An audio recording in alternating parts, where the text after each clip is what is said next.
Welcome to YellBro. Excuse me. Did milk come out of your fucking nose or something? Like, what was that? No, just the redirect. The redirect was wild. That was great. That was pretty artistic. I'll give you that. Shout out to Zack Snyder. Welcome to YellBro Road. I am Jordan, and today we're going to react to... Jordan watched Boogie Nights on rewind.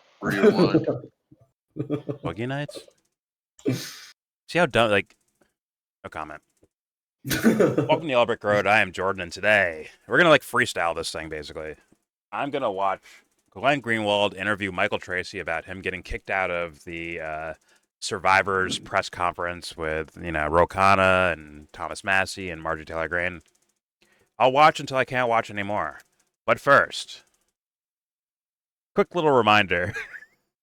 Marco Rubio's brother-in-law was a prolific cocaine trafficker. And yet he's cheering on, or well, not just cheering on, he's a part of the administration where they're blowing up boats with quote-unquote drug traffickers on it. It's a little ironic, you know? Just wanted to show people that, like, another thing to put in your back pocket and use whenever you feel like. But hey, you are your brother's keeper. Yeah. But he's like, his main complaint is like, look at all these drug dealers coming over here. Meanwhile, his brother is like selling coke in large amounts. Not anymore. Oh, he did. Not anymore. Yeah. Something tells me that if his brother was in jail, he'd get pardoned during this administration. I'd almost guarantee that. He's getting his warning from his brother right now. Don't be in no boat selling drugs. Might blow it up. But before I get started, do not forget to share, support, hopefully donate to all the links in the description box. Check them out, read them, share them, then donate. All of it is very much appreciated. Also, check out the Discord link if you want to join that and argue with people. Please, go ahead. All right. Let's just jump right in this fucking thing. Pause. And, yeah, I'm going to watch until I can't take it anymore. I will just turn it off randomly. I will. I swear to God. But here is Glenn Greenwald talking to Michael Tracey about Epstein stuff. Here we go. It's not working. Okay, there we go. All right, Michael Tracey, as you know, is an extremely close friend of our show. He's also a very intrepid independent journalist. He has get sweat on your shoes, single-mindedly focused on various aspects of the Jeffrey Epstein scandal. His argument has been, and he'll be here in a second to speak for himself, essentially that there have been hugely sensationalized parts of the Epstein scandal, all kinds of claims made that turned out to, in his mind, be either free of evidence or affirmatively debunked. As part of this work, he yesterday went to a press conference that was convened by two members of Congress. Do we interview the insane and calm journalists when they say crazy shit? Well, it's... Michael's just... Hey, we're going to let you out the rubber room today. Here's a microphone. His overall point or thing, like, it makes sense, but it's not... No, it doesn't. Yes, it does, as far as, like, asking questions. That makes sense for a journalist to do. But the way that Michael's doing it comes off as, like, no, I'm saying a what bias Michael has or concluded, something going on here. What Michael Tracey has concluded is cuckoo for Cocoa Puffs. I think that, yeah, well, I think there's something pathological happening, for sure. Where he's, like, he's upset about something, and it might have nothing to do with fucking the Epstein case at all, honestly. But here we are. Let's get into it. Here we go. Who are trying to do nothing more than what Donald Trump and many of his top officials in 2024 promised that they would do, which is release the Epstein files, all of the Epstein files. And to do that, they held a press conference where they convened multiple women who they said were victims of Jeffrey Epstein, or in terms that I get it now, though. That is now used for the Epstein case, survivors. I understand what's happening. Jeffrey Epstein and Ghislaine Maxwell. Okay. And Michael went at the invitation This might be the first time. who convened the press. I'm going to pause it for this one. Dubster understands something. Please go ahead. Tell the world. Okay, so you know how, like, the left wants everything released because they think there's something in there about Trump, and this is, like, all new. That's kind of necessarily. That's the talking point. That's the current talking point. I don't think that's why they're doing it, but sure. Okay, that's something we hear. Sure. So Michael Tracey saying this shit like is requiring the still living victims, which they have come out and said we want shit released. We'll in fact, if you don't release it, we might release it ourselves. Who the perps were, who victimized us. They've said this 2 days ago at a press conference. Well, So Michael Tracey with this may be a whole like plot thing to drive the force of now he's discrediting us. We have to fight back. for what reason? Wait. So you're You saying can't Tracy? defame Okay. the living victims are like you can't defame us. So like it'd be forced upon them to say you have insulted our credibility. Here are the people that abused us. Are you saying Michael Tracy's playing 5D chess to get the actual Epstein list out? Is that what you're saying? No, it's not necessarily the true list. This could all be plot shit at this point. Who knows what the fuck's going on? I'm not gonna lie. I'm a little confused by what you're saying. You want to give it one more shot? Please go ahead. Otherwise, I'm hitting play. Well, I would never say Michael Tracey is a 5D chess player. I would say he might be a stooge for somebody else. Okay. Well, I don't know. Every room I try to leave for any person and all of Michael's actions, I don't see anything but pathology so far. Even the idea of like, I'm doing this to protect journalism. We need to, not just buy into conspiracy theories. We have to investigate things. It's like, well, that's what people are asking for, Michael. Why are they? And you're making giving, assertions, like making hard assertions about things. Seemingly. Why is he, of all fucking people, getting a media tour right now? Is he? Michael Tracey? He's getting the media tour from the lefties. No, we just saw him on Newsback yesterday. Right? No, I'm saying, like, look at it, dude. I think he's getting more all of the right-wing lefties- support than left-wing support. Well, I'm saying the neocons are lefties, and I've always said that. Okay, you're changing your answer as you hear me correct you. Got it. Let's hit play, ladies and gentlemen.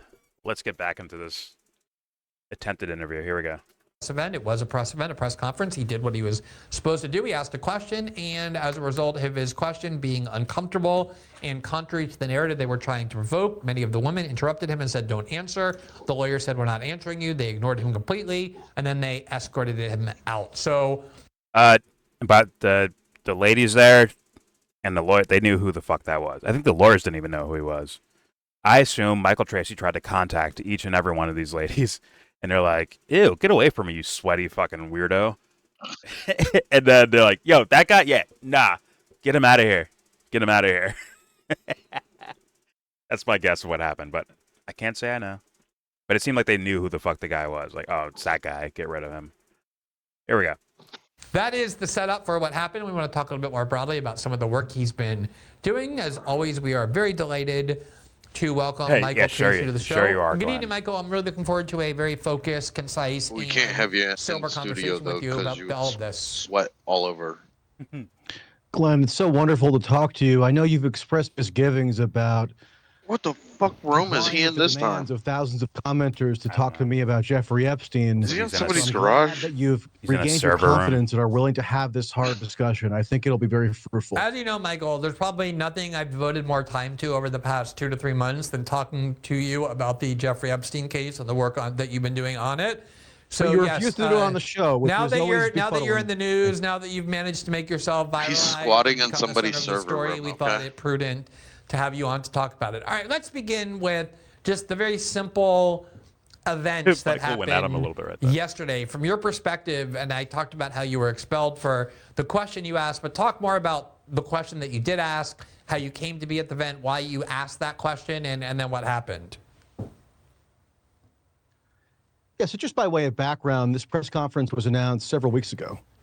And when it was announced, Ro Khanna's staff expressly invited me to attend the press conference because I've spoken to Ro Khanna about various dimensions of the Epstein issue. Ro Khanna has made a point to present himself as somebody who is on the vanguard of demanding maximum disclosure and transparency around the Epstein issue. So we communicated around this interesting little nugget having to do with Steve Bannon possessing 15 or 16 hours of interview footage that he conducted with Jeffrey Epstein, one-on-one TV style in 2018 or 2019 that Bannon has continued to conceal for over 6 years. So if anybody's in possession of some really remarkably interesting Epstein files, it's Steve Bannon, believe it or not. How do you know that he has? He's one of. He did that? How do you know that he has that? And what was the context for this one-on-one interview? PR management. How do I know that Steve Bannon has Crisis this interview management. footage? Because he's confirmed it himself. It was reported by Ben Smith in the New York Times in 2021. Bannon confirmed it to the New York Times, and he's confirmed it elsewhere. The context of this interview footage being conducted or created by Bannon was that in the wake of the Miami Herald series by Julie K. Brown in November 2018, that really breathed new life into the Jeffrey Epstein case. Julie K. Brown celebrates that she was able to harness the power culturally, politically of Me Too to get everybody focused on the Jeffrey Epstein case in 2018. It's interesting that so many tough guy right-wingers on the internet who would ordinarily posture as very skeptical and critical of the tenets of Me Too are like all of a sudden Me Too activists when it comes to the Jeffrey Epstein case. So maybe we can talk about that irony among others. Here we go But again. Steve Bannon was basically introduced to Jeffrey Epstein around this very time because Bannon was known as, or it's understood to be, perceived to be, rightly or wrongly, as Donald Trump's Svengali that helped him win his improbable victory in the 2016 election, and therefore his services were in high demand. He did serve at a senior level in the first Trump administration until August of 2017. So there were many political parties in Europe and elsewhere and other organizations that wanted to contract Steve Bannon to provide them with communication services. So we don't. He also knew that we were going to bomb Iran. Didn't tell anyone about it, but he knew it was going to happen. Here we go. Know what relationship Bannon had to Epstein in terms of business ties, but we do know based on the reporting that's been done and partially based on Bannon's own statements, although he's strangely cagey about this. I've talked to him before. I've interviewed him actually before for your show, Glenn, and Steve Bannon is very much not interested in talking about his relationship with Jeffrey Epstein for one reason or another. So we can draw our own conclusions from that. But we know that he accumulated 15 plus hours of interview footage with Jeffrey Epstein, which is remarkable because Jeffrey Epstein never sat for a TV style interview. What Bannon was doing was basically prepping Epstein for what they wanted or what they projected could be an opportunity for Epstein to rehabilitate his image, believe it or not, and show that he was sensitive to the new cultural mores around Me Too. And he would sit for an interview with like 60 Minutes or Gayle King or some other conventional network TV interview, and Bannon would be the guy to prepare him for the interview. So he did 15 or 16 hours of preparatory interviews with Epstein that Bannon has continued to conceal for 6 years, and he won't explain why. He claims that there's some potentially forthcoming documentary that might come out in 6 or 9 or 12 months, but he said that before, and then there's never any documentary. So anyway, I was the one who informed let me just interject there, which is my understanding, and correct me if I'm wrong, is that the only other video footage we have of Jeffrey Epstein talking about any of these allegations about his sexual crimes and improprieties is during a deposition that was conducted by video that's on the internet where, for the most part, he pled the fifth and refused to answer every question. Are there any other instances where Jeffrey Epstein answered questions about or spoke publicly regarding the allegations lodged against him? I don't know if Michael Wolff does Not that I know, at least at any length, which was what makes this interview footage in Bannon's possession so unique, because Epstein was very averse to the press, at least, especially post his 2008, 2009 entry of a guilty plea in Florida for prostitution charges. And there's trafficking in there. Yeah. They weren't quite prostitution charges. They were. And you could hear Michael Tracey like choke on his words a little bit. It's like, well, it wasn't just prostitute. Like, I think sex trafficking is a part of those charges from the 2007. Right. What he thing. pled down to. Well, Is what it's still Tracy's involved. talking about. It still involved trafficking, I believe. I'm pretty sure. Oh, I don't know. You got to get Ox in here to know that. I think Glenn's gonna correct him on this. But also, it's like, hey guys, it is a little weird that Steve Bannon allegedly has all this stuff, and how come he's not coming forward? Be like, okay, listen, I talked to this guy. I didn't know his case too well, but I talked to him, and here's what we got. Well, maybe it's contractual. Maybe. If you listen to Alex Jones, it's they blackmailed him so that they could get control of the blackmailed in Congress so they could save the world. Wait, they blackmailed Steve Bannon, you're saying? No, Steve Bannon blackmailed Epstein. Yeah, fuck. Fuck. And to get the list, to blackmail everyone on the list that's in Congress to save the world. Oh, got it. That's not convoluted at all. That makes perfect sense. But once again, I mean, little things like this should be, as I say, IQ tests for any audience member. Let's say they have a certain affinity for Steve Bannon, and it's like, well, yo, Steve, did you do this? If you did, why aren't you just showing everyone what you have? Is it contractual? Is it like some sort of like NDA thing? Like, what's going on here? And once again, I brought up the Iran thing on purpose because where he knew, and he all but said it, but didn't say it, but he knew. He knew. He's like, something big's about to go down. And he was talking about Iran too. And it's like, okay. You're one of the good guys, are you? Huh. Like, for me personally, I don't want my quote-unquote good guys to be using some sort of strategic measures to try to outsmart the deep state. I want you to be upfront and blatantly honest. That's what makes you the good guy in the first place. But then again, we're on planet Earth, where there's a lot of cinematic nature to the way people view these political topics, where I'm like, yo, is this just entertainment for you guys, or are we actually after the actual answers to things? What is the actual point of doing all this? But please go ahead, Tetsu. Steve Bannon, after Trump called him, knew it was good that we were going to bomb Iran. Because Trump corrected him. Yeah, because he was thinking it was a bad thing, but then Trump called him and told him it was a good thing, so then he was on board. That's crazy because he didn't sound happy about it when he was essentially announcing it. He's like, well, some things are going to go down. He's like, he had like a down look about him while he was saying it. All but confirming that he talked to someone and they all know it, like, yeah, they're going to fucking bomb Iran. And him keeping that quiet means, I don't know what it means to fans and trust the plan motherfuckers, but for me, I'm like, yeah. Like, who are you trying to quote unquote fight for? Who are you fighting for at that point? But then again, let's keep it moving. Trump makes back on this point. No wrong decisions, man. Okay, got it. You got to protect him too. So if it came to Trump's head to pause, to, I don't know, like make somebody jump rope, and if they don't get to 100, they get shot, it's a good idea. Okay. So if we go into more subversions and we actually, in a way, go to war with Iran, like we continue bombing them and helping Israel bomb them and hire and fund rebel groups to go in there and fuck up Iran, I wonder what Steve Bannon will feel like after that. Will he keep it quiet? Will he forget that he did depends. that? Will he forget that? It depends.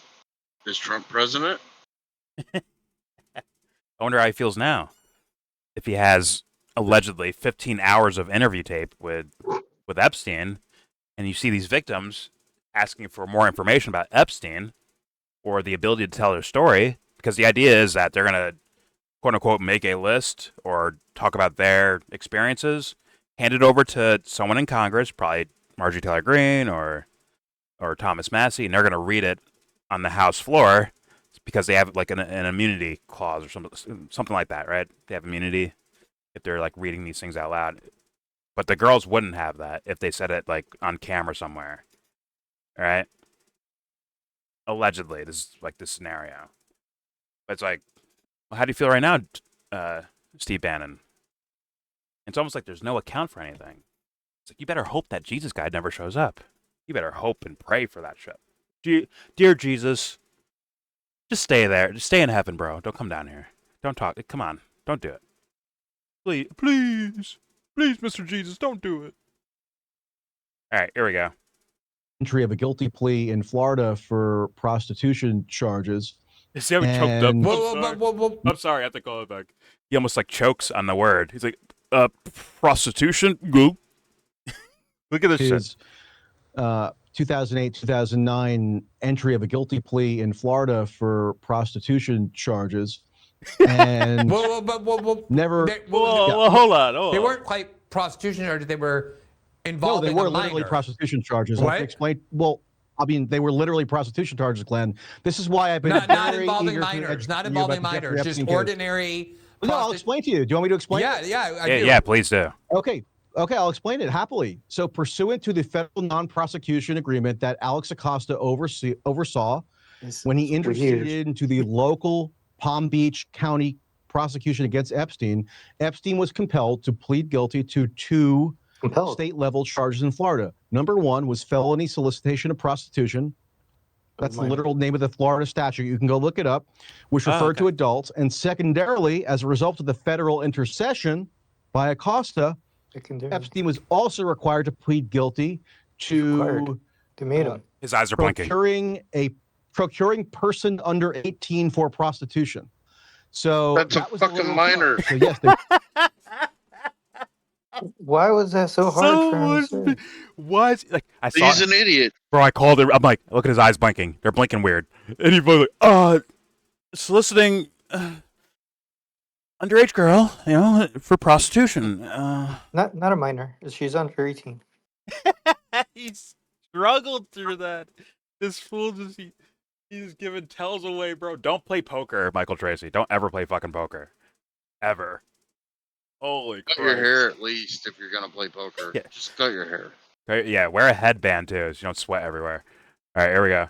statute, you can go look it up, which referred to adults. And secondarily, as a result of the federal intercession by Acosta, Epstein was also required to plead guilty to His eyes. procuring person under 18 for prostitution. So that was the literal charge. So yes, they were prostitution charges, exactly. Glenn. So Sorry to tell you. the reason why I interjected was because when you say he was forced to plead guilty to charges relating to prostitution, it makes it sound much more benign or trivial than it really was. It wasn't just prostitution. He literally says prostitution in the name of the charges. Let me conclude, and then you can talk. That's what it's I think it's the called. best way to conduct the conversation. He was charged with procuring minors, people under 18. No, wrong. Glenn, you're wrong. You just said minor or singular. Okay. No, I said minor, singular, not minors. That's fine. It wasn't just that he was charged with prostitution. He was charged with soliciting or obtaining a prostitute under the age of 18. Listen to this dude defend this prostitution pedophile. purposes, It was which only is why he one had to end up minor. registering as a sex offender. Correct. As Okay. a result of the intercession of Alex Acosta and federal prosecutors who sought to force him to plead to state level charges in Florida that would have forced him to have sex with required a kid? to be subjected to more onerous punishment than he otherwise would have been if it were left solely to the state. But I'm wrecked. Please go ahead, guys. I'm wrecked. Have you ever heard of a deal? That's the thing. That's where Like- my mind was going. But yeah, go ahead. Like, okay, we're gonna throw a couple charges at you. Maybe the book at you. I don't even think they threw the fucking book at Epstein. I don't But think so either. whatever. He got. Why is it codified as like the sweetheart deal? Like that's the phrase associated with his deal is the sweetheart deal. I mean, isn't it a part of plead outs? If you plead out, that means you don't like. If you went to like trial, like fought the case, right? They'd be bringing, witness and witness and witness and evidence and evidence and evidence. Is Michael unaware of that? That there could have Right. been other girls abused there, regardless He of age. could have got life. He could have got life. No, the charges For said as prostitution. That's what it is. It said And prostitution. they forced him to plead guilty, like because it was the best option. They were going to give him much worse. Like obviously, Well, they could have brought in Really more forced and more. Like the whole thing with the victims press conference thing. I'm pretty sure they were like, "Yo, we never had our day in court." A lot of those girls were saying that. Like some said that, okay, we testified during Maxwell's thing. Others maybe Epstein, but other girls were like, "Yo, I never had a chance to even say anything in court or put something on paper officially of like what I experienced personally." And Michael's like, "No, it said prostitution. It said prostitution. Stop right there." And it's like, "Yo, why are you acting? Is he not acting weird about this? There's no way. Like, there's no way around it. It's like this is just weird, straight up." If it didn't happen in court, wait, settlements don't happen in court. Well, if it didn't happen in court, wait, settlements don't happen in court. Well, if it didn't happen in court, then it didn't happen. Didn't you hear me twice? See, I thought I've heard it all from this guy. He just keeps going. He pushes the level even further each time I hear this fucking guy. Where like Glenn's like, "Yeah, Michael, I just said that." You said it, Michael Tracey. No, You what he said did? it. No, Michael said, No. I didn't say minors. I said minor, as in one. That Right. was what Drop he was down. like. What the fuck is Yeah. that? What is that, dude?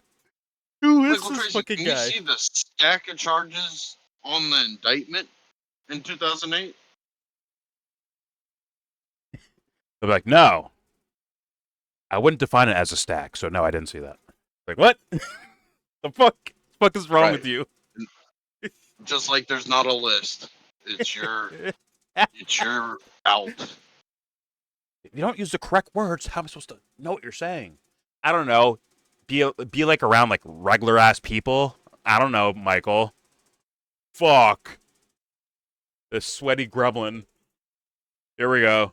He's Is it So, your registered for life. position? Coming to some degree of incarceration, a term of incarceration, acceding to a mechanism whereby monetary damages he agreed would be paid to individuals that the government designated as victims that had not been formally adjudicated as such. So yes, that stems from the second charge that Why was not, added as a result of Alex Acosta's intercession, despite the folklore around the story being that Alex Acosta was intimidated by Jeffrey Epstein supposedly belonging to intelligence, according to a random Daily Beast article in 2019, and therefore he's was nuts, told to bro. back off or lay off Jeffrey Epstein. We'll In get fact, to that in a second. I just want to go through this. I know you're pent up about that. I just want to go through this systematically so we understand exactly. Well, I know, Glenn, you said you've had so many disagreements with me in the abstract about Epstein, but don't spell them out. So I'm very hopeful we can get into them. Well, like He one just of them is just threw a like sneak how diss at cavalier him. you are about describing these charges, almost like you're his defense lawyer,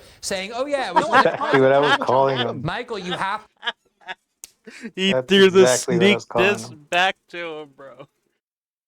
But yo, okay, maybe Michael's here to make Whitney Webb and Glenn Greenwald make up and be friends or something. I mean, that's what he's here for. I don't know. Yeah, I found something extremely relevant to this point of what he was charged with because, those are what it ended up being, right? Yeah. So in the chat, I found this is from Justice,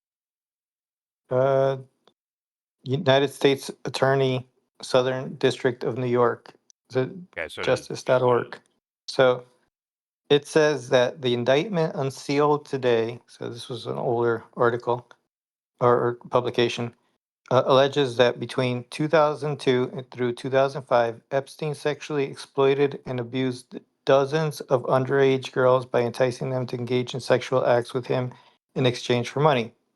So, yes, in the end, and these were like unsealed whenever this was published. Yeah. This never happened, Jesse. Is- This never happened. Until Jesse, that's 2000 This court alleged. case was never. No, Yeah, no. this never Well, happened. these were what No, the indictments were. This was what the No. indictments were. So This never until happened. 2019, these were sealed. These were not available to the public. And then in 2019, they were. So when we talk about things that were charged, what things he ended up resulting in, like in the conviction because he pled out of it. Like this is what was actually going on, and what the state was charging him with. So yeah, they do seal those things, which they Oh, yeah. but that's what was going on at that time. It wasn't available to the public, just like a lot of things aren't Go available back to to the that. public Go now. back to that. I'm still reading it. It's in the chat, but I'm looking for. No, just real quick. well, What it says in this, it doesn't even include the accusation of him trafficking to others. exploited and abused, like that thing would lead to other charges if they possibly dug further into it. No. Also, you have right here No, sex no, trafficking of minors, right? But Yeah, it doesn't not say to to others other here. people. Yeah, not doesn't to say other that here. people. Yeah, but what Other is people? what does trafficking mean then? It means crossing I don't state know. lines for a I don't minor know. Okay, fair enough. or prostitution because you can traffic adults. Yes, Like that's anybody. a part of the quote unquote the victims press conference. Yeah. That like some were quote unquote underage, some were overage, I guess. But to not want to see that or to keep that hidden or something, like, I don't know where Michael's going in regards to any of this shit, honestly. It was just prostitution. Yeah. And he just Michael. tried to sideswipe Glenn, and Glenn sideswiped him right back. But you sound like a defense lawyer for all this. Right. Okay, he's here. Okay, we get it now. Michael's here to bring Whitney and Glenn back together. This is Michael Tracey's named defense lawyer. He is the Christ right now. He's here to sacrifice himself for the betterment of humanity. All right, here we go. Daily Beast article in 2019, and therefore was told to back off or lay off Jeffrey Epstein. Alex We'll Costi's get to that. We'll get to that in a second. I just want to go through this. I know you're pent up about that. I just want to go through this systematically so we understand exactly. Well, I know, Glenn, you said you've had so many disagreements with me in the abstract about Epstein, but don't spell them out. So I'm very hopeful we can get into them. Well, like one of them is just like how cavalier you are about describing these charges, almost like you're his defense lawyer, saying, "Oh yeah, it was just like a prostitution charge." Michael, you have to let me speak. You can't keep interrupting me after 4 words, or otherwise this is not going to be a constructive conversation, let alone a pleasant one. Okay. The way that you so cavalierly referred to what he pled guilty to as being just prostitution, as though he had just engaged the services of a prostitute, which is not considered a serious crime in the United States, either culturally or legally. It doesn't require you to register as a sex offender. The reality is that he pled guilty as well to a charge of procuring a minor for prostitution. So I want to ask you, just to get some clarity on what your position is, Jeffrey Epstein at this point is a billionaire, certainly close to a billionaire, living the life of a billionaire. He has access to the best possible defense attorneys you could possibly have for a charge like this, the people who know Alex Costa, who know the federal prosecutors, who call Main Justice and get them on the line. Do you believe that Jeffrey Epstein, with regard to that charge of procuring a minor for prostitution, pled guilty to a crime that he did not in fact commit? Or do you believe that he did procure a minor for prostitution? Little by little. Well, I mean, Glenn, you and I have talked about this. I've readily acknowledged that there are minors because, let's remember, Florida has one of the highest age of consent probably in the entire world. The age of consent is 18. As Well, you there's know, like Glenn, eight it's much states, lower eight elsewhere, states that have especially that. Europe. That was Matt Gaetz' problem, was that he was charged with. That's a Right, weird exactly. answer. No, and I defended Matt Gaetz when he was It's the wrongly highest in the world. maligned for those charges. I want that it to be fell apart. lower. Is that what Jeffrey you're Epstein, implying, Michael Tracy? yes, He's saying that and it there is lower in evidence, most and places. people can go and view it for themselves. yes, Please don't take my word he's for any making of it it. No, unfair. I will send I you just the want to get material. clarity An on your unfair position. standard. But I like how Glenn is going like piece by piece, little by little. Also, I just wanted to mention that everything, like the article that Jesse just sent me, and there's one underneath that, I believe, as well. Is that the same or a different one? There's one underneath the one I just put on screen, Jesse. Same. Same thing? Okay. Sure. It'll all be linked in the description box for you to like read over yourself. So just so you're, sometimes people don't know I'm sourcing things as I do it. So just so people know, they can go find it there. Also, along with this video too, if you don't like us talking over or about it, you fucking idiots. Oh, and one Okay. thing about Glenn about doing this interview, when he answered one of his supporters um, about like his relationship with Whitney Webb, Yeah. he did say he didn't want to do this interview. It's like this. He didn't want to do this. He said he did it in private, and yeah, he has many disagreements. So And Michael made it a it's thing. interesting that he did end up doing it. Yeah. Well, I'm sure Michael made it a thing of like, Yeah, well, you wanted to keep could this, quiet, didn't you, Glenn? And it's like, Glenn's like, I'm trying to save you, buddy. Trying to save you Yeah. from yourself. That's exactly what the fuck's going on here. But I'm like, Carol, nah, fuck that, Glenn. I don't care. Like, if it's my friend, he's like, yeah, I want to fucking talk about, like, let's do it then. You're gonna embarrass yourself, but let's do it. Anyways, all right, let's keep going. Here we go. We're kind of in they're kind of in a back and forth here, but here we go. But in the case of No, Matt I'm telling you my Gaetz, position. in the case of Matt Gaetz, Yeah. the issue was that he had procured multiple prostitutes, according to the charges or the allegations. One of whom ended up being 17, even though she had lied to him and to on this website and said she was of age. As far as Jeffrey Epstein is Not sure I concerned, trust that. is it your understanding that the only prostitutes he procured who were underage, or the only women or girls with whom he had sex who were underage, were all 17, or were they younger than 17?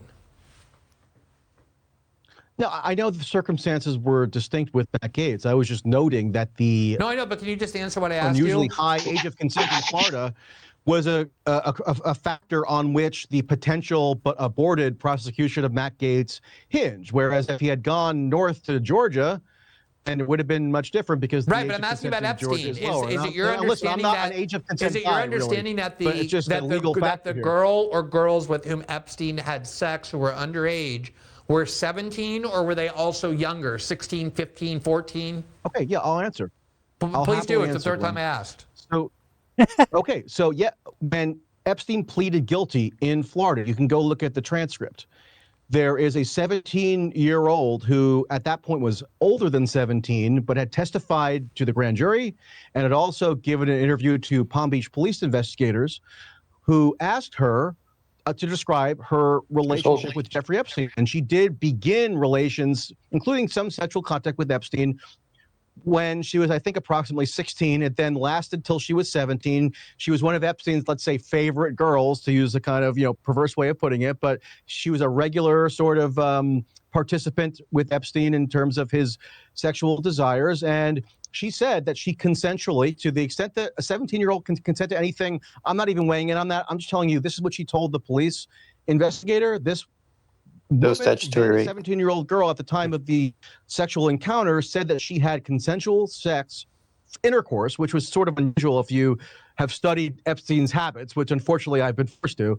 It rarely was the case that he would have full sexual intercourse with these This is girls, porn but and he did pink have shirt. sexual intercourse with this one girl. She said consensually a day before her 18th birthday, and that was the victim, quote unquote, that was cited as the minor singular to whom Epstein was pleading guilty to procuring as a minor for prostitution. But didn't you say now, there that are other they had allegations. sex when she was 16? They had sexual contact. They didn't have full intercourse. So, yes. So sex, What yeah. difference I'm not is that? denying Epstein obviously was reckless and impulsive around this time. Ghislaine Reckless. Maxwell, in her proffer interview with Todd Blanche, the Deputy Attorney General, which was legitimately fascinating. If anybody's at Defense all attorney. interested in this story, I really implore them to go read or listen to I read the that. What did Ghislaine she say Maxwell about interview. Jeffrey Epstein in Yeah, terms of his yeah. character with respect to young girls? Yeah, no, this is what I'm getting to. She said she said didn't that see it. she observed behavioral changes on Epstein's part Testosterone. by the early 2000s because, according to Maxwell, he was taking what she regarded to be disturbingly high doses of testosterone. So that led to him becoming more aggressive, she said. And of course, given the physiological impact of any male taking high degrees of high doses of Wow, so it's testosterone, drugs' it fault. could lead to Wait. sex drive for a Pause. man who is at that point in his 50s. So, or a recklessness and an impulsiveness and so forth. So, yes, I'm not denying that in the Palm Beach sort of phase of the Epstein saga, so the early 2000s, roughly 2002 to 2005, Epstein clearly was reckless and impulsive and had teenage girls, whether just above or just below the age of consent, being constantly ferried to his 3 Palm Beach times her estate age. to engage Michael, in this is massage. Go ahead, Dubster. Okay. So Michael Tracey can conclude if you take testosterone, why Testosterone. can't I say that? Testosterone, there's going to be an effect like this. Blah, blah, blah. I didn't even care to hear his fucking answer to it, but he can conclude what testosterone can do, but he can't conclude what a deal means, What a deal means? as in a plea deal. Oh, He can't yeah. conclude what that means. You can't I've- contemplate the nuance been of what that could convicted. possibly mean. I'm a convicted felony for intent to sell marijuana. They did me dirty and they dropped the paraphernalia charge. They dropped the lesser charge. And that's a They lot of gave cases. me the intent to sell because I had no fucking case. I had no defense. There's we'll get this out of the way for you. We'll get the misdemeanor out of the way. We'll just give you the felony. But whatever. It was still a better deal than also the extra fees for a misdemeanor. Yeah. Remember how guilty the prince looked? Like everybody watched that and said, "No way." Yeah. So Michael Tracey, even though it's not directly him, he's doing worse than the prince. Yeah. Like he really is. Yeah, I'm wrecked. If A happens, B will happen, but not in this case. A does not happen, and B does not come after for this special thing I'm looking at because it works like that in my world, but that's not universally applied. Yeah. He's not a dumb guy. Like even to structure these arguments, they're somewhat complicated to get as precise as he's doing. To make it look as in the best light possible. It's exactly where I'm very at. difficult. It's complicated to be that precise. Which means he's really not dumb at all. Like this is really messed up. This is where I'm at, Jesse. It's like walking down a sidewalk and walking around the puddle to go and fall in the lake. I like that one. Fair enough. For me personally, right? I'm not a law guy, like know all the laws. I'm not an economics guy. I don't know all the numbers or a stat guy at all. I look at little subtle things. And when I hear him say something like, well, girls that are like about to be 18 or like slightly above 18, like he's like almost, when I hear that in the language of what he's saying, it's almost like he's painting the picture as in like Epstein is the guy that got tricked or abused by these, I guess, younger girls. That's the picture he's painting. And when I see him on Twitter, adding like Benny Johnson, like, hey, what are you, like a fucking woke? What do you call him? Like a woke Me Too right-leaning person. Like you call it, like he's using like the culture war terms, and it's like you're just like trying to like paint a picture almost, Michael, with those like with the subtle language of things. And that's what I noticed with this guy. I noticed the little hiccups, the little stutters, the little like mannerism changes. Like I'd noticed those little things. Not saying I'm an expert at it. I'm just saying like this is what my intuition sees. Where it's like, in my mind, like you're clearly like trying to, I don't know, make the case go away or cover for it in some form or fashion. I just want to know why. That's where I'm at this point. I just want to know why you're doing this because it's extremely bizarre what I'm looking at. But okay, here we go. Glenn's about to push back here. Pause. Here we go. Not denying that in the Palm Beach sort of phase of the Epstein saga, so the early 2000s, roughly 2002 to 2005, Epstein clearly was reckless and impulsive and had teenage girls, whether just above or just below the age of consent, being constantly ferried to his Palm Beach estate. What do you mean? To engage Michael, in massages of varying degrees of sexualization. When I say I disagree with you, this is the kind of thing that makes me uncomfortable. Like the way you seem to be like minimizing, like, hey, it wasn't vaginal intercourse; it was just like sexual contact. And like you seem to be. I'm not minimizing it. You asked me what kind of sexual contact they had. No, I didn't. I did not. I asked whether he had sexual relations with girls who are not just 17. He had sexual contact. What I want to understand is whether you believe there is evidence that Jeffrey Epstein had sex with multiple girls who were not just 17, but also 16 and 15. Yes, absolutely. So he was a serial. So he was a serial. So he was a serial abuser of girls, a sexual abuser of girls. Question? What's that? You agree with that characterization? Can I answer? Yes, that's what I'm asking. A serial abuser of girls? Yes. If you define serial abuse of girls as any sexual contact whatsoever with girls who are 16, yes, I don't 15. condone Epstein's Yes, I do. behavior. I do define that. I do define abuse as a 50-year-old man as having sexual contact with a girl who is 15 or 16. So using that definition, is that something that Epstein was guilty of? Having sexual contact with girls who were not above the legal age of consent, whether they were 16 or 17? No, yes. 15 or 16. There was a 16-year-old. If you go, Glenn, you got to let me answer. If you go and look at the public records that were produced by Palm Beach County after Ron DeSantis signed legislation in Florida that allowed for certain materials related to the Jeffrey Epstein to be produced, even though some of them were grand jury materials that would otherwise have to remain concealed by statute, there is a girl who I deem to be credible, who is 16, who says that she and Epstein knowingly engaged in sexual contact with her while she was 16. She doesn't claim that she was coerced. She doesn't claim that she was ever raped or that any violent act were committed. Upon her, but she does say that Epstein knowingly engaged by in being that age, it's coercion. Okay. It's not consent. Yeah. What he's like getting his teeth pulled out to just speak these words, like those are felonies, right? So what he's admitting to now that Glenn has to pry out of him sounds very different than what he was clarifying. It's like, no, it was prostitution. She was one day from 17, but he's also admitting right here that he finds credible a 16-year-old having sex with him. So yeah, but why is he doing all this?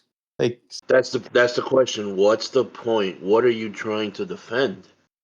Well, are you trying to crusade against Me Too? And he's the biggest Me Too in his eyes, the biggest Me Too victim of them all. Because that's that's the best I could come up with for what Michael's doing. You mean in favor of it? No, he's saying like you're saying Epstein's the biggest, like according to Michael, is the biggest Me Too case ever. No, I mean in favor to Michael Tracey's character on this. That's the best you could come up with. Yes, it is. Yeah. Because Glenda's got him by the balls here, where he's like, bro, so What are you? Yeah, it's a good thing you brought up, Dubster. That it's like let's say for an experiment. He is the the connoisseur of the law. He is trying to talk around what you just said. He's trying to talk around statutory rape being in and of itself coercion. He's trying to talk around that Yeah. and paint the scenario as if the girl was a willing and a willing participant. I mean, in the laws that we have, that's not good enough for as a defense. But he's trying to Oh, he's and trying to dance around that. Yeah. just for It's not. clarity, the statutory rape is a level of it. There's still the statutory of any kind of sexual contact. So it Yeah. applies the same way as rape does, but it's statutory contact. So And he's trying to say, well, it wasn't sex because he couldn't get it up because he's that kind of weird shit. But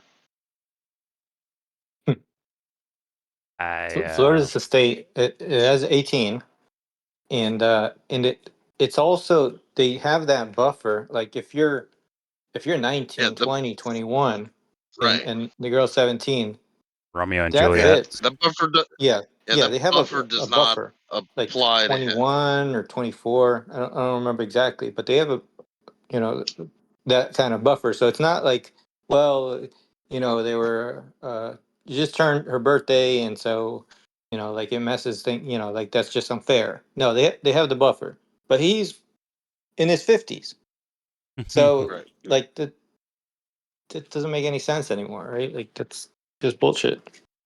Once And again, yeah, not a law guy, but what I hear is Glenn talking to a friend at the bar, like, yeah, these girls were like 16 or 15 or 16, like, well, do you agree to that? And Michael's like, well, according to the law, the actual age limit is 18 years old. Yes, there was women that were under the age of 18 that consensually did some action, like he's doing, like going to like the law books. You sound like a defense fucking lawyer, Yeah, straight up, yeah, he right? well, Instead of like being like a dude yeah. with someone else, right? and, No, and he's he's doing amazing forgetting, fucking. just because this law they chose to use for because they chose to use this law doesn't mean there's not other laws that also apply to this same shit. Well, he's not gonna mention that. That doesn't help his narrative. I know. It's just weird. He's like, well, he did mess with girls that are, 15, 16, 14 years old, right, Michael? Yes, he was with girls that were under the age of the state's He has age to limit. qualify It's it. like, what He the has to fuck? Is that how you always talk to your qualify friend? it. Like, Yeah. what the fuck are we doing here? He's asking like on a Virginia, human level shit. This fool's think like about it. Think about technicalities. it. Think about it. Virginia Giuffre is the spawn of Satan for him. But Epstein and fucking Ghislaine are two sweethearts. That's the way Michael's presenting them. Right. This is I the mean, this is the most someone's gotten out of him as far as like culpability for Epstein. As far as I've seen, This okay. that he's admitted Here's a good himself. analogy. Michael Tracy's looking at Al Capone. Well, he only broke the tax laws. Yeah, he didn't kill 100 people. He didn't send no, 100 people to die that's or it. nothing. That is it right there. Capone on the breaking the tax law. I was like, yo, Oh Yeah. yeah, come on. We yeah, all that know this fits. motherfucker has had people gunned down in the streets and shit like that. Stop it. He didn't get you didn't prove it. He didn't get Exactly. convicted. The court law, He didn't the court transcripts don't say that. It's like, come on, man. Like, talk like I'm your friend or something, or like I'm a real no. person, not a fucking defense At lawyer or at this whatever. point you have to hope for Michael's sake he's getting paid by someone to do this. I mean, he's getting paid regardless, but just saying. either way, it's I mean, it really pathological. sounds like I really do. Tracy should be in jail, and I don't know for what yet, but it sounds like he should be. I'm not gonna go there because that's an No, out for him. I'm not going there. That's an out for him. no, he just Fair enough. got the date wrong on his 1040 easy. It all just looks very weird, very sketchy looking. But I can't say I know what's happening. It's just Michael might be just tone deaf to not just the room but himself. Just no idea what the realizes what he's like the way he's saying things. Like, yeah, what the fuck? And He's I'm not being some dishonest. stickler. Well, I'm not some stickler for fucking No, social interaction. Like, yeah, if you're more like technical with your language, fine, be that. But like he's doing it in a direction.